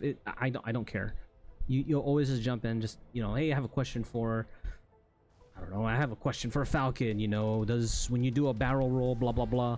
You can ask me anything you want. If you have further questions, I'll be more than happy to talk about more. I love mechs in general. I love Mecha Break in general in terms of its the way its aesthetics are, its direction, its general overall game design. It's you know, it's really cool. So I don't mind talking about the game. In season 5 or so, you will have a mode ultimate ability for each mech. That's one of the long, I wouldn't say long term. I guess that would be like a long term still. I mean, that'd be still a short term goal. The season 5 technically is not really that far when you think about it. So yeah, we're eventually, again, the game is a hero shooter. It wouldn't be a hero shooter if it didn't have ultimates. Let's be real here. So for them to add ultimates in this game, I think was inevitable. I think it was going to be something they had already in the pipelines. It was just a matter of making sure things were balanced before ultimates were introduced. So, you know, it's really good to see that they're leaning into that hero shooter type of thing. So if I play Fox, is he better than the Frog? Yes. Always better than the Frog. Unless you're Peppy. The PvP become more like a hero shooter, enormous potential. Oh, 100%. I mean, the game is already basically a hero shooter, right? You got standout characters, unique characters. They have their own lore. They have their own personality. Even the mechs themselves have their own personality. They have more personality than even the pilots at times. Then you have like their own specific set of weapons. All they're missing is basically, yeah, their ultimates, which is really cool to have come to fruition. I'm really looking forward to it. All I could think about is like, what's Falcon's ultimate gonna be? Is it just gonna be a nuke?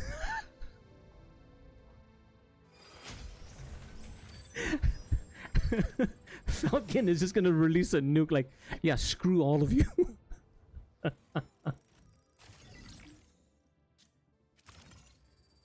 And instead of a mushroom cloud, it's gonna be a middle finger. Ready to pilot proceeding on board.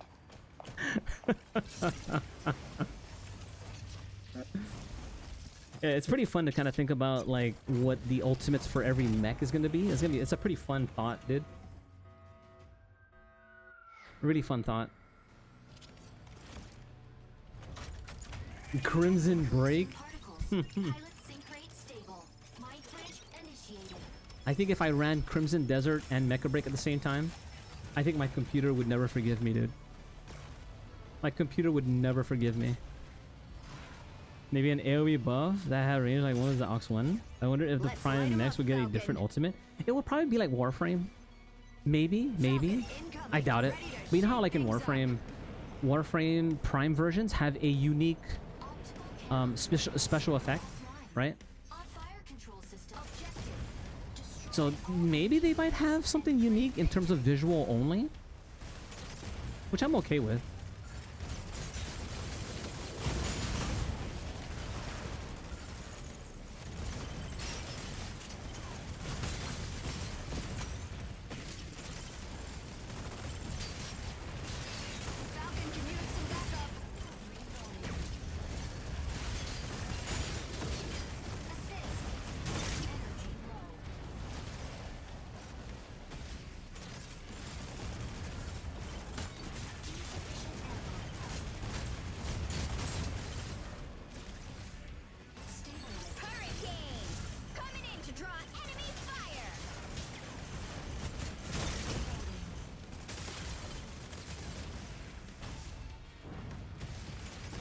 Oh, I see you, Panther.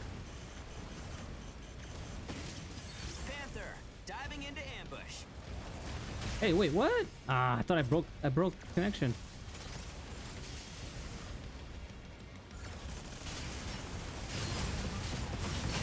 Enemy down. That's who I was going after.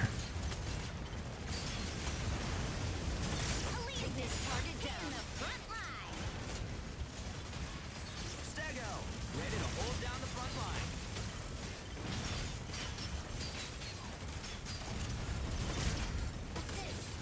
Ooh, almost ran out of energy there.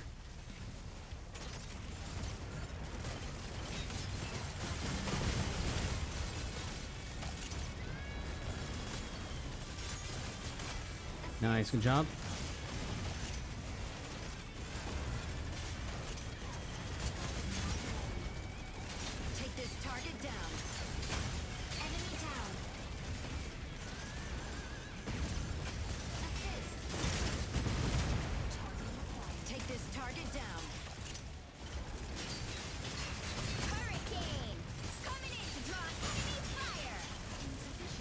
Oh, damn it. Are specials coming next season or coming on the following one? Probably the following one. I think it'd be too hasty for them to release ultimates on season 4. It'd be too hasty, in my opinion. I wouldn't even support it. I'd say don't put it in yet, not yet. And if they do put it in, it'd be only for the PvE things, maybe for PvE only, perhaps, if they do implement it. So, if that's the case, sure. But they shouldn't put it in the PvP side of things quite yet. Not yet. That's my opinion. You're more than welcome to disagree with me. I think if they do put ultimates, it should be in PvE for now. So they can test the waters first. Like, use the PvE mode to kind of get a feel for the ultimates in general, and then adjust them accordingly to PvP. Instead of just putting it in PvP and end up, like, knowing some of them are pretty, like, busted. Hurricane! Coming in to draw enemy fire!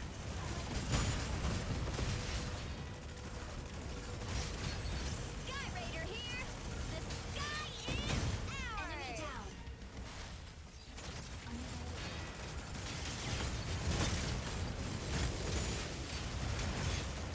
Assist. Fire from front. Oh, Pinaka. Let's keep you busy, buddy. Not gonna let you heal anybody for now.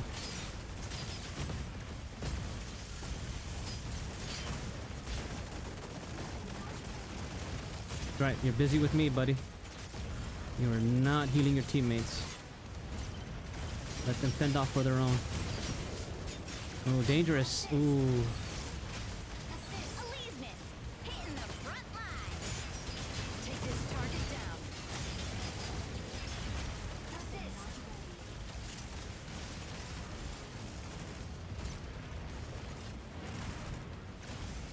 Warning.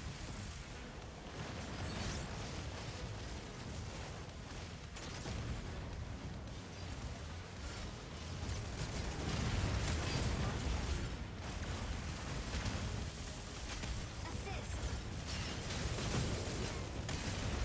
Is that an Alfred? Oh, that's Elysius. For some reason, I thought I read Alfred. Assist.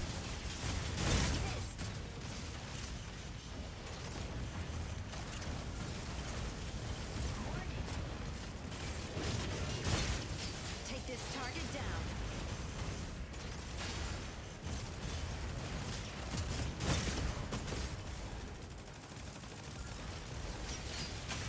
Enemy down. Damn, that Panther must be really pissed at me right now. I think I killed him like, what, 3-4 times now? It's like, that Falcon piece of... Yeah, I'd be annoyed at myself too, don't worry. Stego, ready to hold down the front line. That's why I would hunt a Falcon if I see one. I would go after a Falcon because I know how annoying they will be, or how dangerous they will eventually become if I leave them untapped. The amount of support damage they can do in this mode is insane, dude. I mean, that goes for any of the mech, but the fact that you know, a Falcon can get away, can literally hit and run very effectively, is what makes him so much in a way more dangerous. Because it's like, yeah, you scared me away, but I'll be right back. You know what I mean? It's like Falcon is just one of those mechs. Like, I'll be right back.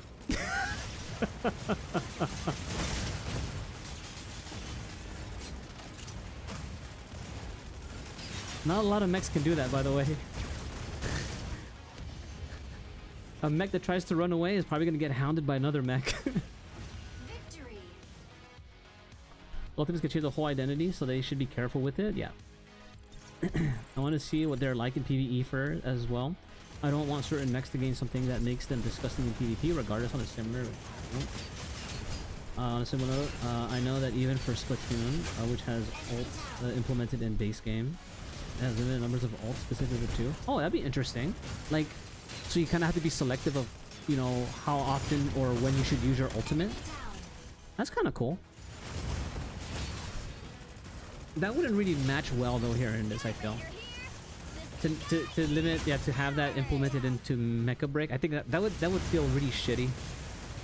You would kind of, if they did that, you're better off just leaving modular weapons back in the game, kind of a thing. Because I think the ultimates would essentially give the personality, the actual identity, like Marshall was mentioning, to a mech, right? That would be like their identity right there. Perhaps a long cooldown. A cooldown would work, yeah. To the sky, there's no turning back. But just to use it as a limited amount, I wouldn't even lean towards that. Yeah, I wouldn't do a Splatoon type of design.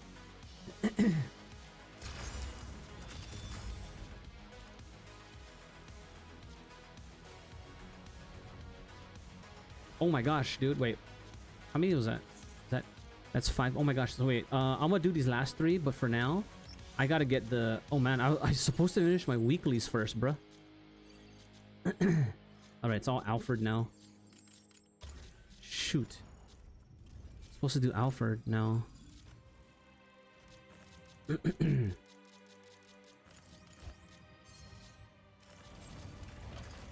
we go. I gotta get Path, Harvest, Steady Performance. Alright. That's what I gotta do. Got 4 of these to do. Do you want a duo? Up to you, man. If you guys, if you want to queue up together, it's not even a problem for me, dude. I don't mind. I'm just doing weeklies, so, and I'm just doing casuals because it queues up a lot quicker. So you're not obligated to, dude. If you're just, yeah, I mean, you don't have to, dude.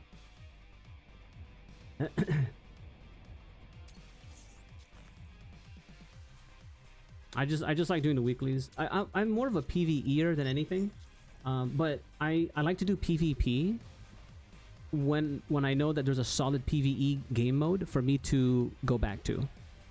And the reason why I come back to Mecha Break is because there is a solid PvE content for me to play, which is Mashmac. Like, I actually enjoy Mashmac. And because I enjoy that PvE side of things, it allows me to branch out and play PvP stuff. Again, I'm not inherently like a PvP player per se, but I do enjoy it. As long as I have a PvE mode, I can go back to. Potentially minimize the bot shenanigans? Yeah, that's okay. The bots, in a way, I don't mind because it makes it easier for me to get my weeklies done. If I did do a duel with you, it would be a ranked match. I would do it with a rank. I would go ranks. Yeah. But if I'm just doing weeklies, I don't mind running with bots. Sometimes I'll be placed in a all bot team, and there's gonna be mostly players on the other team, and it's usually one-sided that way, but that's okay.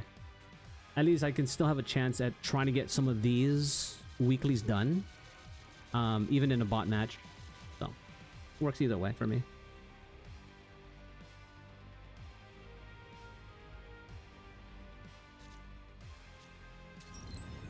I'll tell you this though, if the player base does increase over time, and I end up getting like actual queues on my time zone, dude, I will be hammering on ranks again, dude. It's just that right now it's futile, dude. Like, the amount of effort it takes me to get a match, or time it takes me to get a match, is not even worth it, dude. It's not even worth the rewards. Even if I were to get legendary or whatever, indestructible, it's not even worth the rewards for the amount of time it takes me to even get a ranked match. It's just too painful to do for me. So, I'm content. I'm content with it.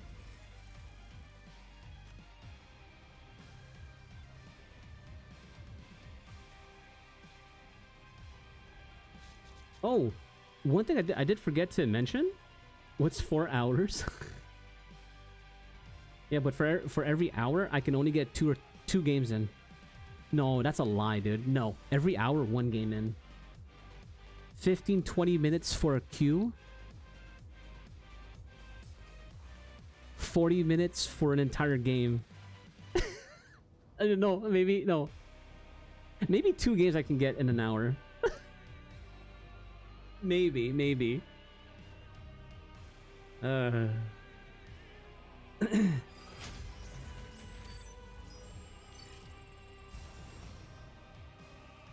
Although I have been noticing, well, it's probably because I'm streaming also, but I don't know, I've been noticing some latency issues too lately. Falcon, Maybe I just need to ready reset my strike. router. Aquila, But sometimes I get like bad latency lately, man. proceeding on board. Like my ping drops to like 50 FPS from like 100 something out of nowhere, dude.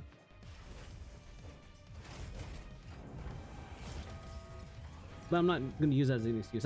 I played on Pacific Asia, which is worse. The ping there, I got used to a 180 to 200 ping. Detecting Colixium particles. So Pilot to have like anything less than that is a luxury. So, but it's just that it's just you know, you just notice it because you're playing smoothly and all of a sudden it just jumps up to like lag inputs and everything. You just feel it immediately. So that's all that is. It's just, you just feel it. It's like, oh shit, that sucks. I gotta switch. I gotta switch delays. Alfred, picking off stragglers. Objective. Neutralize polyhostile But I can work okay with like 180 ping. separation.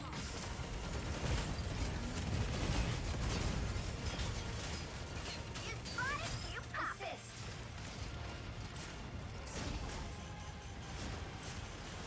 Oh shoot! I didn't even see that guy there, dude. What the hell?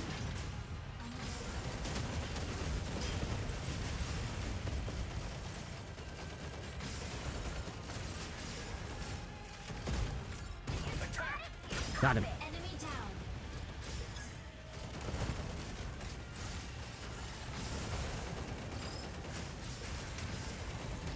Energy low.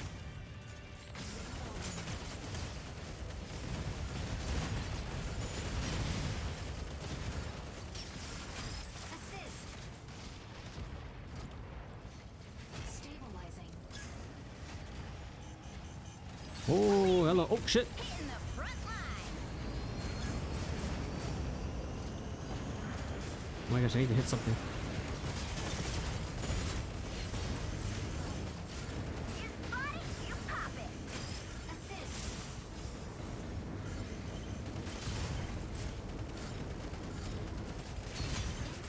Hurricane. Coming in to draw That at least this might be on his last. This might be his last one, dude. Panther. Seen that guy alive for too long. back up.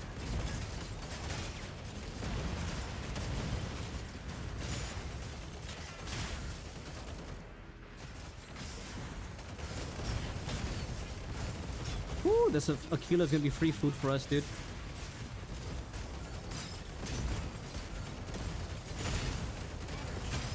Nice. That Aquila was just free food, dude. I love it. Yes. Good bot. Good Aquila bot. Landing area. Alfred, picking off stragglers.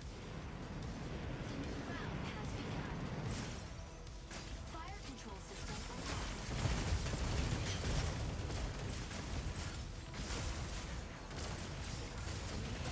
unlocked. Oh shit. Nice. Enemy down. My missile got him, dude. Nice.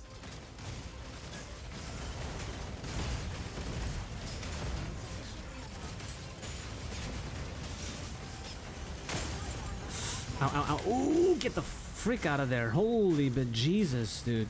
Damn, I felt that one. Why am I at freaking 90 FPS right now, dude? The heck?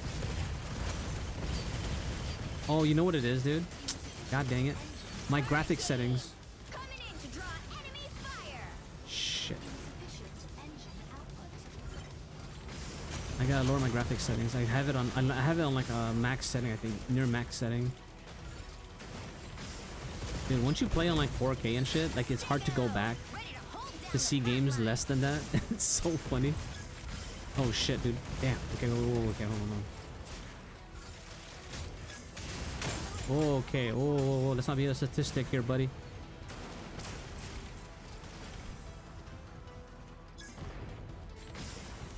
Oh my god, I need a target, bro. That was a Tessera. Holy shit, dude. I'm gonna be a statistic. Welkin, ready to pick off some stragglers. Allegiance, hitting the front line.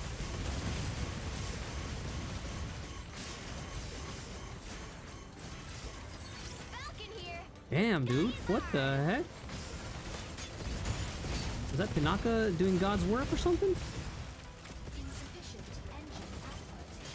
Hurricane! You pop it! Coming in to draw enemy Don't give up, fire. boys. Insufficient ammo. Assist. There we go. Get that Welkin.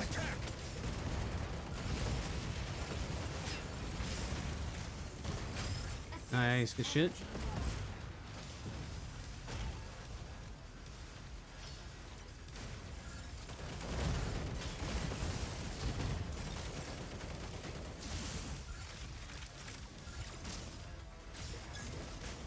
Okay, we'll go back again. I have made an APAC account. I have enough Nintendo Switch Mario audio for nice. You're also Alfred, used to it. Picking off Nice. stragglers. The new round has begun. Fire control system unlocked. You spot it, you pop it! You spot it, you pop it! Assist. Falcon! Requesting backup! Assist.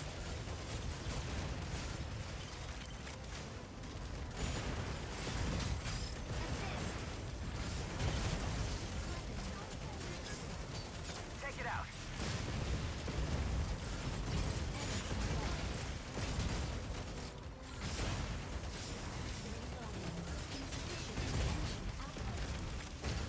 Falcon here! The sky is ours!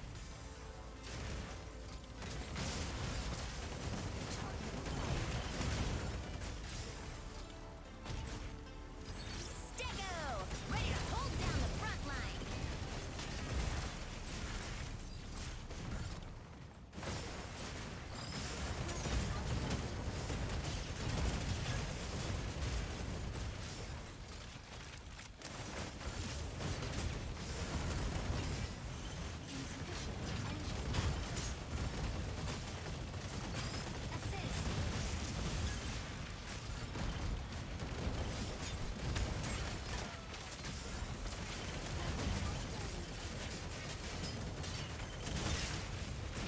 Attack! Aleseness, hitting the front line.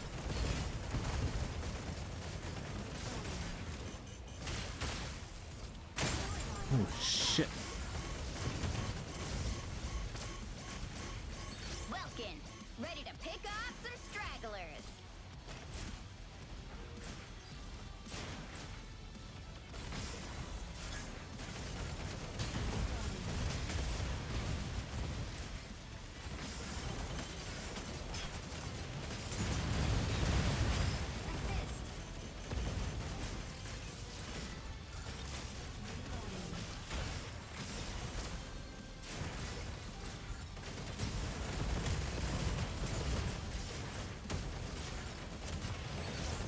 I'm dead. The sky is ours! Oh my god, I can't believe I freaking survived that, dude. Take it out.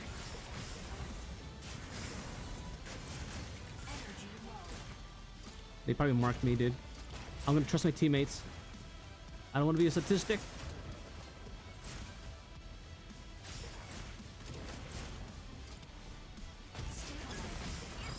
Nice. They probably marked me, that's why too. I was like, I'm gonna stay away. Let them come after me, opening up their themselves. MVP.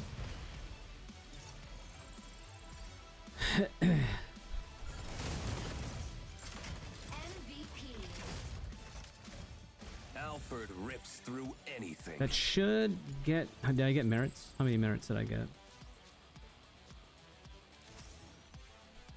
That should. No, I need one more. I gotta do one more mission. Oh, damn it!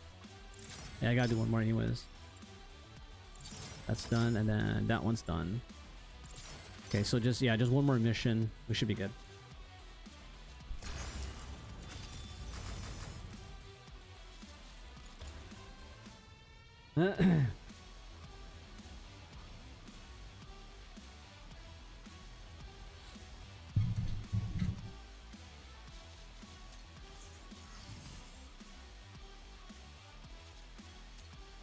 Debating if I want to buy more of these. These are going to be so much cheaper to buy though in the next season. because everyone's gonna be. Well, actually, no. People are not gonna have this yet, though. Ooh, I might just buy a bunch of these before the season ends. It's 60k. I already have one of each in the auction house right now, and I have. I think I have one of each already equipped on all of my mechs. The only one I don't have is a Hell, which I do have. I have Hell's wings right here. The only one I don't have a copy of. So I'm trying to see. Well, it's kind of late. Well, no, I still have time. I'm gonna see if I can get another Hell on my gold box, and that way I can sell this one, or I can sell one of them. Hopefully before the season ends. If not, that's okay. I kind of want to equip this on my Hell because, you know, again, when we have PvE modes, you know, I want to. Hell's one of the mechs that I like. The design I like a lot. I really like Hell's design.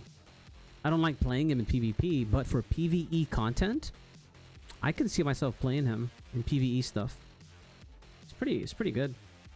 Plus, he has Amprex.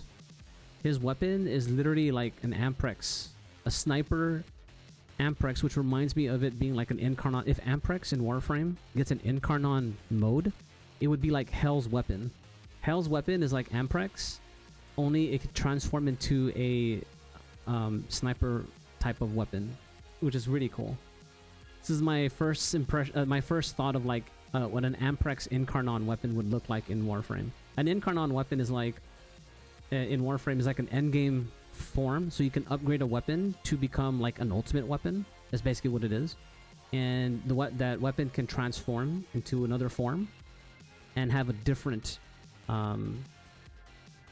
attack set or whatever. So, kind of like what this weapon does. It's both a electric chain weapon, at the same time it is a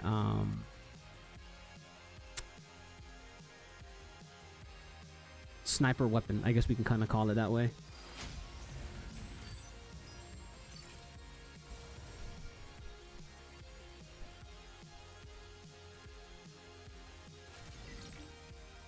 What is it? Okay, almost 4 hours. Stay go. Ready to strike. Ready to strike. Oh yeah, baby. Ready to strike. Aleseness. Ready to strike. Alfred. Proceeding on board. Yeah, again, anyways, if any of you guys you know, are just listening in and you guys are just curious more about the game, you're more than welcome again to come by and ask me any questions for the game. Pretty sure I'll be able to help answer it, if not at least point you to the right direction. I could also give you some recommendations of some Mecha Break streamers that stream Mecha Break more frequently than I do, or at least plays Mecha Break more than I do at this point. I don't play Mecha Break all the time, but I do talk about Mecha Break a lot, even in other streams. And it's a game that I just don't see myself stop. I'll play this game until the end, whether it succeeds or not. I'll be playing the game until all the way, dude. So, you know.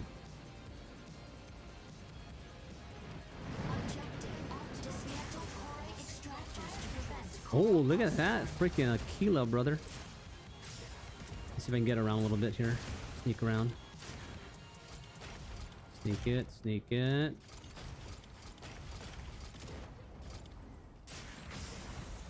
Warning. You are leaving the combat zone. Got it. First kill.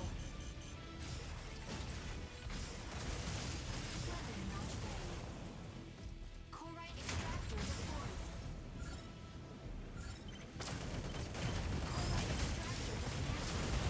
Oh, that was quick.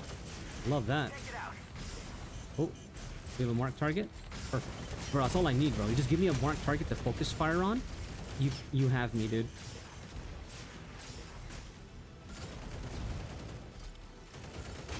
Assist. Energy low.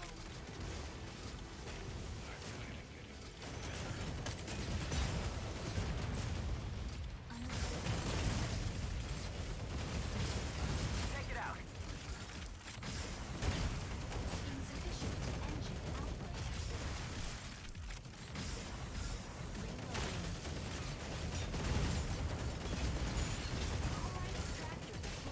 Oh shit. Damn, that thing is so... What the fuck? I didn't realize that claw was so much quicker.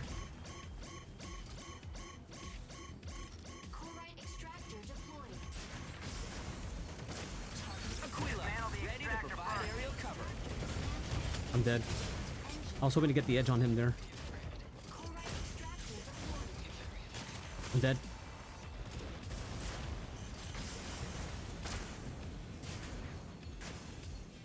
Wow! I defied the aimbot gods, dude. What? How did I survive that? Take it out.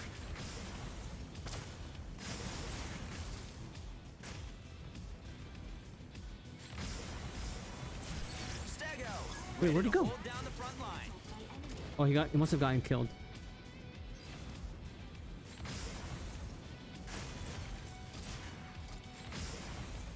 Our Aquila must have killed it.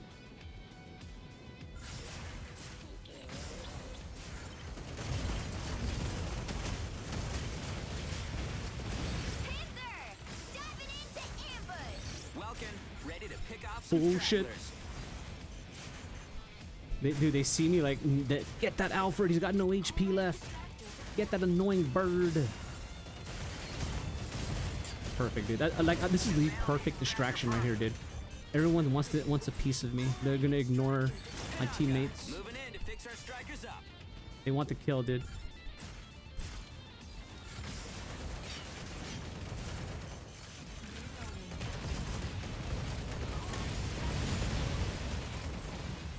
Oh, there it is. I was waiting for that. Welcome back, dude. Random fact about Hell's Melstein long range emitter. It has its own SCS according to the lore.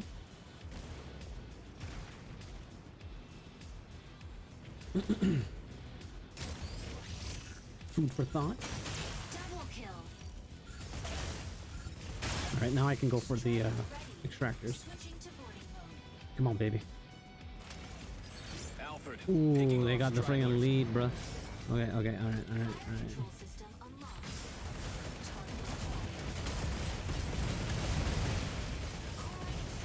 Panther! Diving into ambush! Ooh, hello. Chloride extractor deployed. Aquila, ready to provide aerial cover. Stay over here and shoot.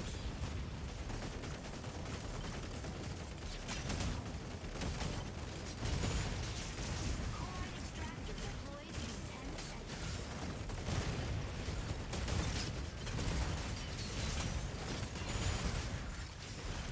Chloride extractor deployed.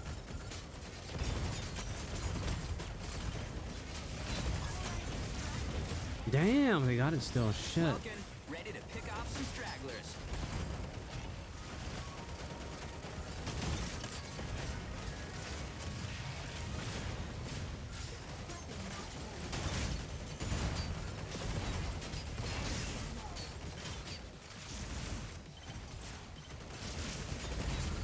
Take it out. Enemy down. Insufficient. And chloride extractor disconnected.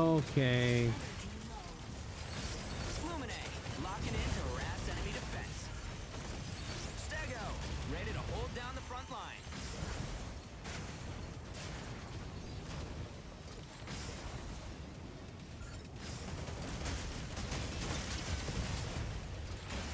Shit, there's already 3 people here. Looks like players. They might be players. Aquila, ready to provide aerial cover.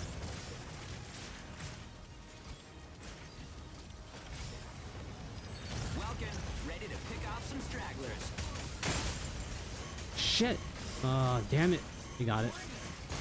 Damn it. Yeah, they got it. They got more players on their side.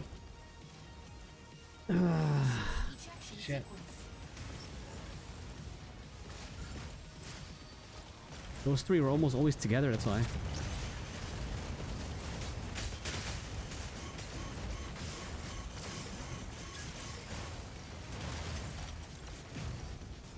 Ready.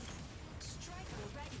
Switching to boarding. Usually bots aren't aggressive in like getting those chloride extractors. Alfred. Picking off stragglers. Nor are they, Fire control. nor do they stay that close to each other like that. Yeah, see, that's the players on their side. Defeat.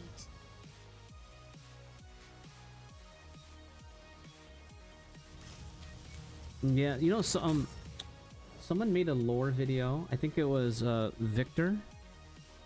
Victor made a lore video for the game. I kind of want to watch it actually before I end stream tonight. Kind of want to watch that. We'll watch that together, you guys. There's a lore video someone made. I'd be more than happy to share that with you guys and watch it with you. Yeah, Victor made one. Kind of want to watch that actually. I want. Please tell me I finished it. Oh, I need a. Oh, I didn't get a merit, bruh. That's 6. That's 6. What time is it? Shit, getting late. How long is the video? 10 minutes, right? That's perfect, dude. All right, you know what? Let me just pull up the video, dude.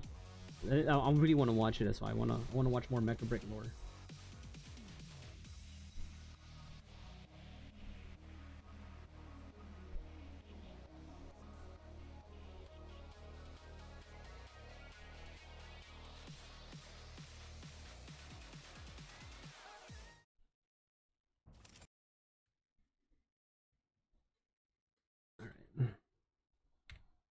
Oh, whoa, whoa, whoa. It's big. What the hell?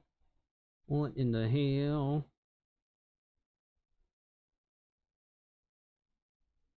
That's a huge man.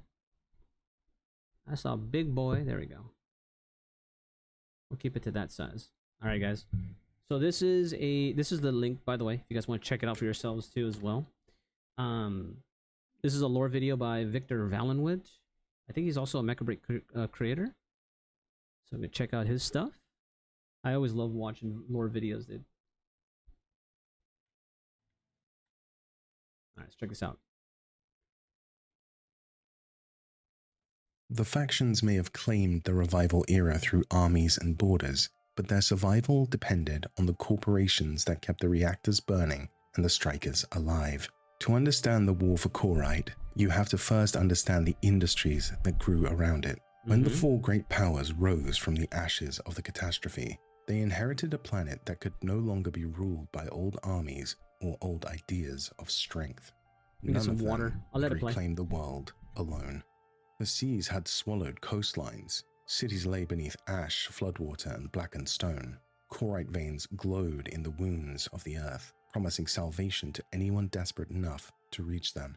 But Korite did not wait in safe places. It waited in poisoned valleys, ruined industrial regions, and storm-torn frontiers where ordinary soldiers could not survive for long. Korite had to be mined, refined, transported, studied, and guarded. It had to be loaded into reactors, shaped into armor, and mounted into the weapons that would define the next age of war. It may have been the nations that carried the flags of the revival era, but much of the machinery that kept them alive belonged to the corporations. At first, names like Pyrogenesis, Salem Electric, and Bifrost Industry were spoken as necessities of reconstruction.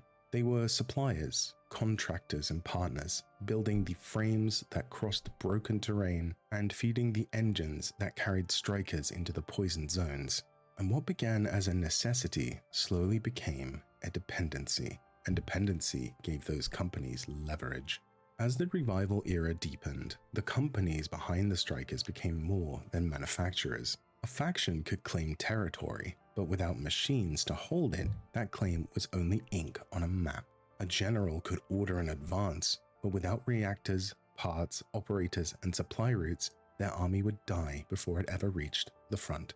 Korite had made strikers essential, and the corporations understood what that meant. By then, the miracle mineral had gone beyond power plants and reactor cores. It had become an industry in its own right, and that industry was starting to shape the battlefield. Roads ended where the earth had split open, railways vanished beneath ash and floodwater. Harbors that had once linked nations together were dragged beneath the sea or left stranded beside coastlines that no longer matched the maps. And yet those zones could not be abandoned, for they held almost like a pre-apocalyptic armored core at the center of the revival era. The most dangerous places on Earth also held the resource every faction desired the most. To reach them, the great powers needed machines that could cross unstable terrain, shield their operators, and carry enough force to survive far from ordinary supply lines. The Striker became the answer, but it was never a simple one. These machines were far too complex and too sophisticated to stand apart from the industries that created them. Every deployment tied the factions more closely to the companies that built the frames, maintained the reactors, supplied the parts, and kept the machines fighting long after they left the factory. Corporate influence grew from that dependence. Hold on. Companies that built the frames, maintained the reactors. God dang, that is so Armored Core. I love it, dude. Like, for a split second, you would feel white glint. You would just feel the aura of white glint in this shot right here.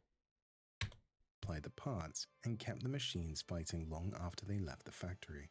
Corporate influence grew from that dependence. Strikers could win battles, secure deposits, and reclaim territory, but they also made the factions vulnerable to the industries that supported them. The more advanced the machines became, the more difficult they were to replace. At first, the corporations were suppliers. Soon, they became part of the war itself. War changed the meaning of reconstruction. Supply convoys once used for medicine and food began moving reactor cores towards the front. Civilian repair plants shifted into armor production. Energy firms that had promised heat and light to survivors found themselves feeding the engines of a new generation. That's in the of strikers. base. The change did not always happen openly. Some corporations worked under national contracts, supplying governments with machines and infrastructure. Definitely Armored Core, dude. Yeah. Others moved through shell companies, private agreements, black projects, and smuggling routes, turning the chaos of the Korean Age into opportunity. To the public, much of this could still be seen as recovery. New reactors, new factories, new transport links, and new defensive systems. But behind closed doors, the same work fed the arms race. Strikers, which were originally built as multi-terrain vehicles, were pushed towards specialized battlefield roles. Weapons that began as experimental systems were scaled for production. Research industries stopped asking only how humanity could survive the Korite Age and began asking how its violence could be refined. By then, corporate power no longer depended on owning territory. A company that controlled a reactor design, a weapon system, a transport route, or a pilot program could shape the war without ever raising a flag. Among the first names to echo across the new battlefields was Pyrogenesis Industries. Its machines did not feel like tools built for ordinary soldiers. Alesenus, Welkin, Stellaris, and Mikilia carried the impression of high-performance striker development, built for operators who could survive at the edge of control. They were powerful, demanding machines, shaped for precision, aggression, and advanced combat roles. Older weapons had often been built to endure, but Pyrogenesis seemed interested in machines that could excel. Salem Electric answered with a different kind of strength. While Pyrogenesis sharpened its blade, Salem Electric forged a hammer. Tricera, Stego, Hurricane, and Inferno were machines. I'm sorry. I'm sorry. Every time I hear Victor's voice, it sounds like Zifrank. He almost sounds like Zifrank.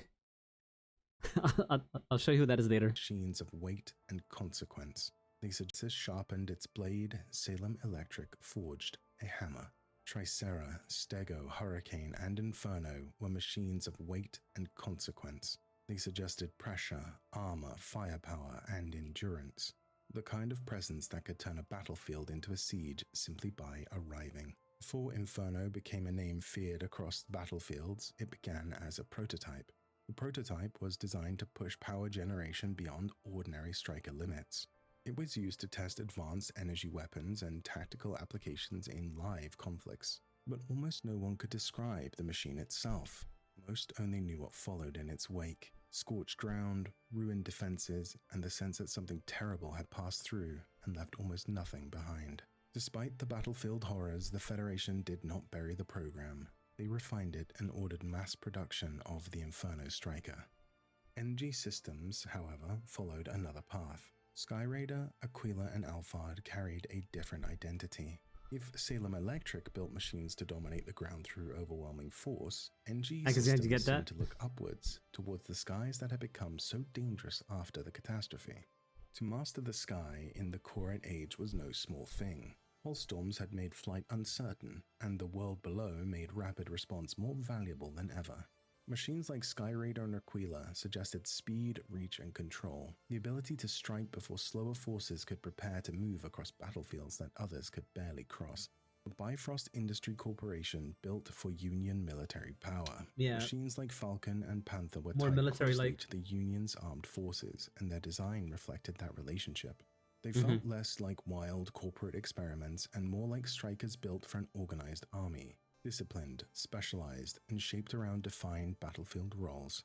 Falcon carried the logic of reconnaissance and rapid deployment. Panther represented the heavier brawler line, built to charge into enemy formations and break protected units at close range. Together, they showed a different side of corporate power, the ability to take a faction's military needs and turn them into machines ready for the front.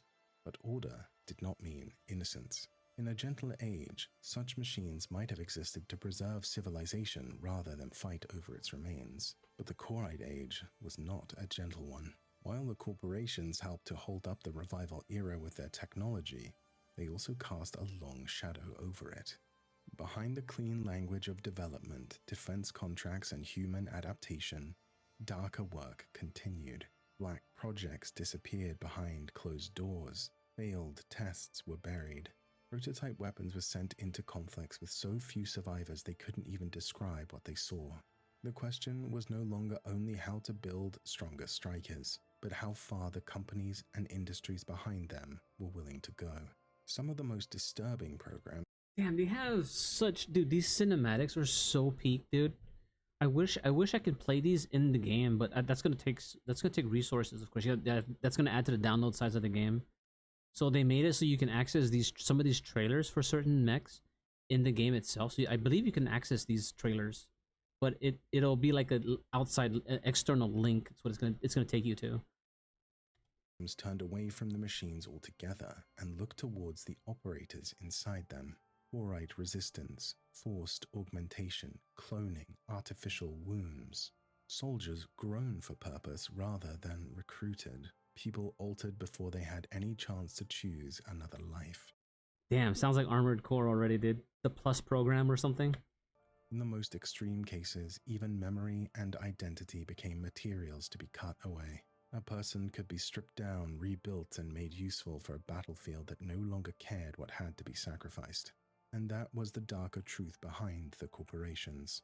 Because while they gave humanity the tools to survive the Korite age, they also decided what that survival would cost. In the next chapter, we follow that cost into Shadow itself, the ace operators, the people behind the machines, and the lives shaped by the world that built them. Thanks for watching, pilots, and hopefully I will see you in the next one. Nice, dude. Good video.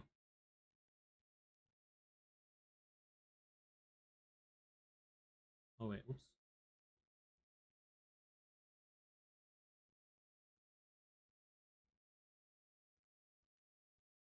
The fact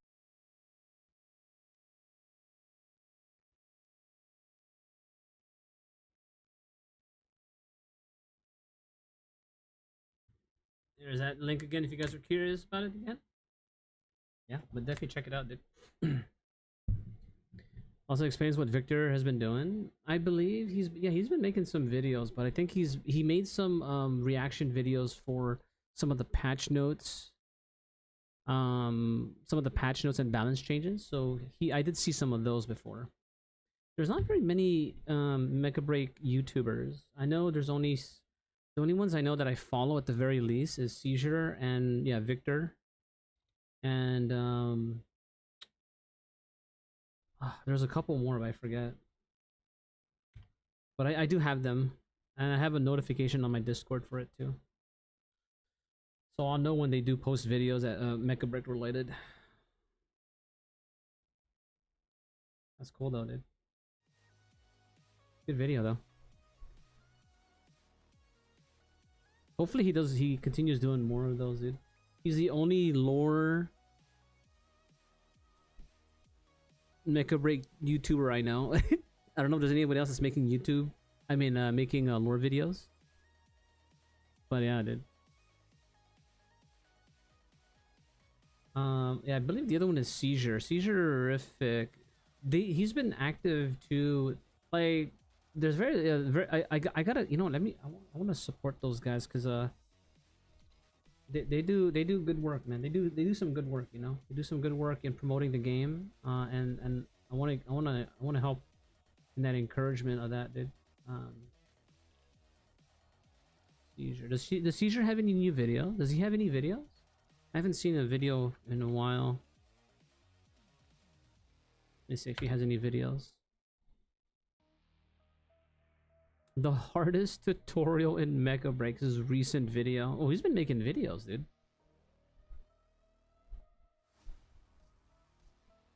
Oh yeah, he's been making some videos.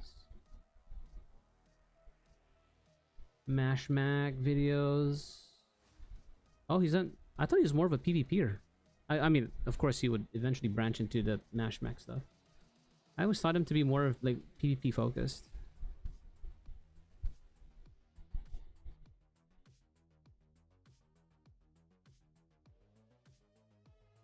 Oh, it's like you're making a tutorial for like the game.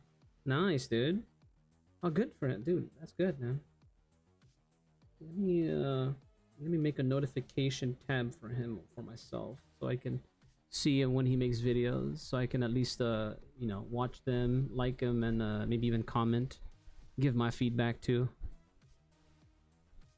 Yeah, if you guys want to look for another, if you guys are looking for another Make or Break streamer, I mean, I don't know if he streams. He does. I think he does stream, right? No, I don't know if he does. But if you're looking for another Mecha Break content creator, you can check out Seizure-rific is another one.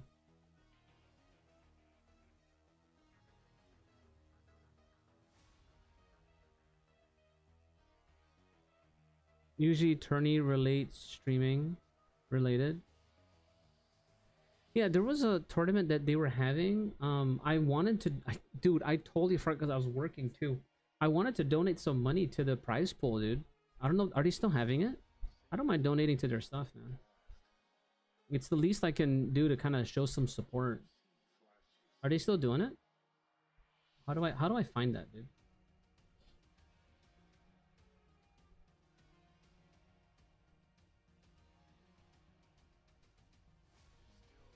There's a tournament this weekend, dude. Oh, is it? Where is it? Do you have the link? I just want to take it. I want to see. Is there a link? I don't know where to find that. Maybe when he probably has it in the video, yeah. Let me see. Esport Jazz.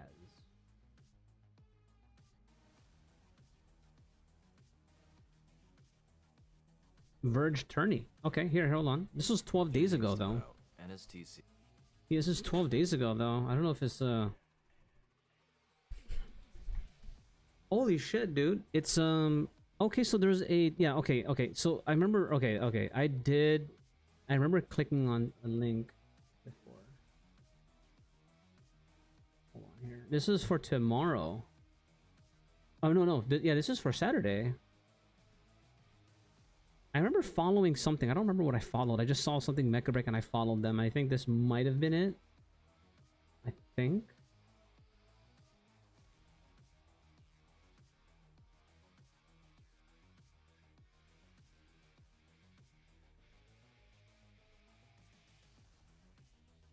Dude, the prize pool is 240 bucks, dude. What the dude, that's great, dude.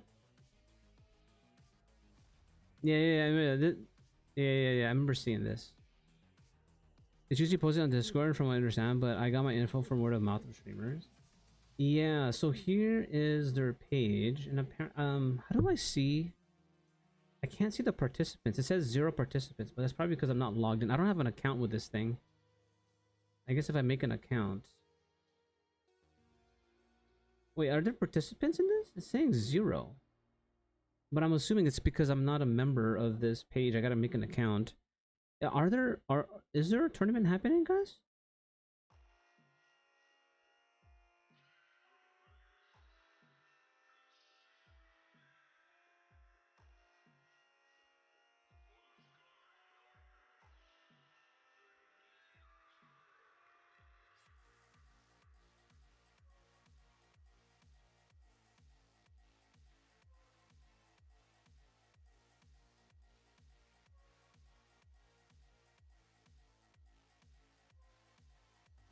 No reason to slot tournament each month, but it got moved into next week this month due to complications.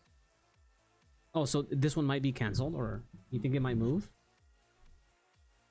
Unless things change. People were scrimming pretty heavily these past few days. Oh shit, really? I don't. Oh, I'll probably donate later.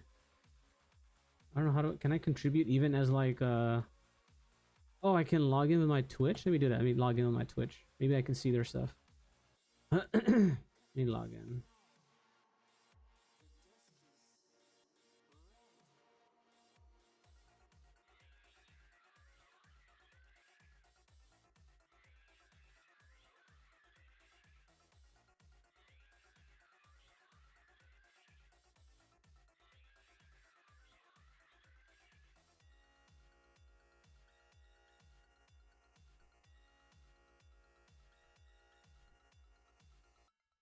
Oh, it's weird. It's not showing any. It's not showing anybody on there.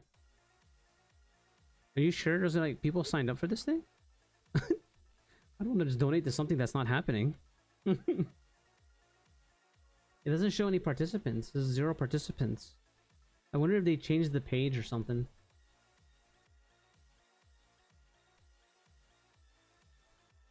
Can you send me a link to that, dude?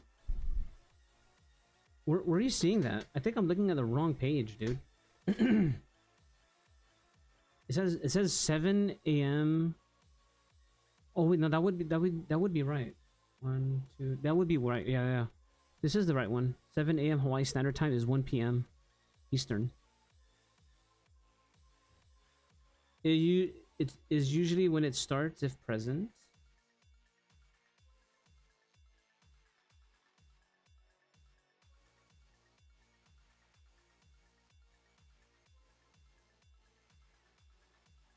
If I had a link, I'd give you one. Shit.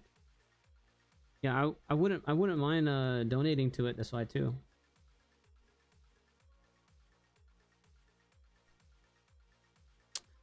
Maybe next time I'll just DM him, dude. That's like in 1 day, dude. I'm not gonna participate, obviously. I won't have the time to, but I just want to at least, show some support, you know. All right. Well, anyways, we are at the 4-hour mark.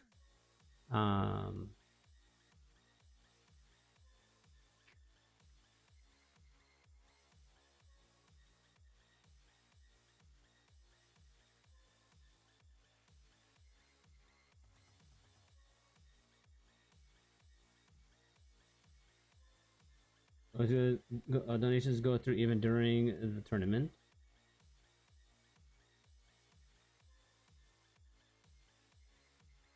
All right, hold on. I'll be right back.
All right.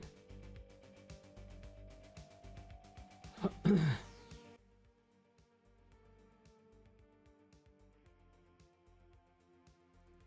right. Is there anybody I can send you guys to, dude? Is anybody streaming Mecha Break right now?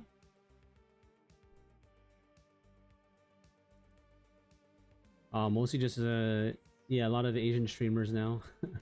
Oh, I see Veggie, dude. Veggie's streaming. I'll send you guys over to Veggie, dude.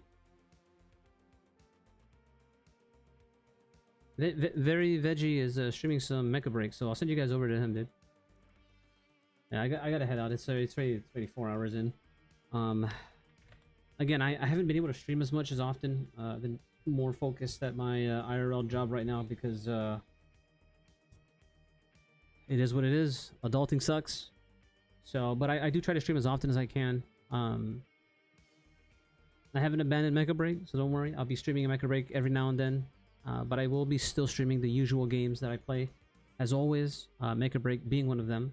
And you know, you guys are more than welcome to always jump on into any stream that I'm doing.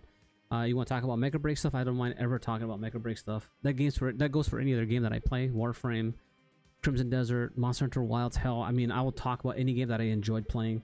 So don't ever feel like you know, you're talking out of place if I'm playing a different game. In fact, I would welcome you guys anyways back regardless. You know, if you're a Mecha Break player. Roger, have a good night, morning. Continue earning the good paycheck. Absolutely, yeah. I mean, it's the only reason why I can do what I do right now, man. You know? So. Alright, you guys. Thanks you for freaking hanging out. I appreciate you guys, dude. You guys have a fantastic night. And I will catch you guys over on the next stream. But have a good time here with Very Veggie. And, yeah. I'll catch you guys over on the next stream. Good night, everybody. Bye.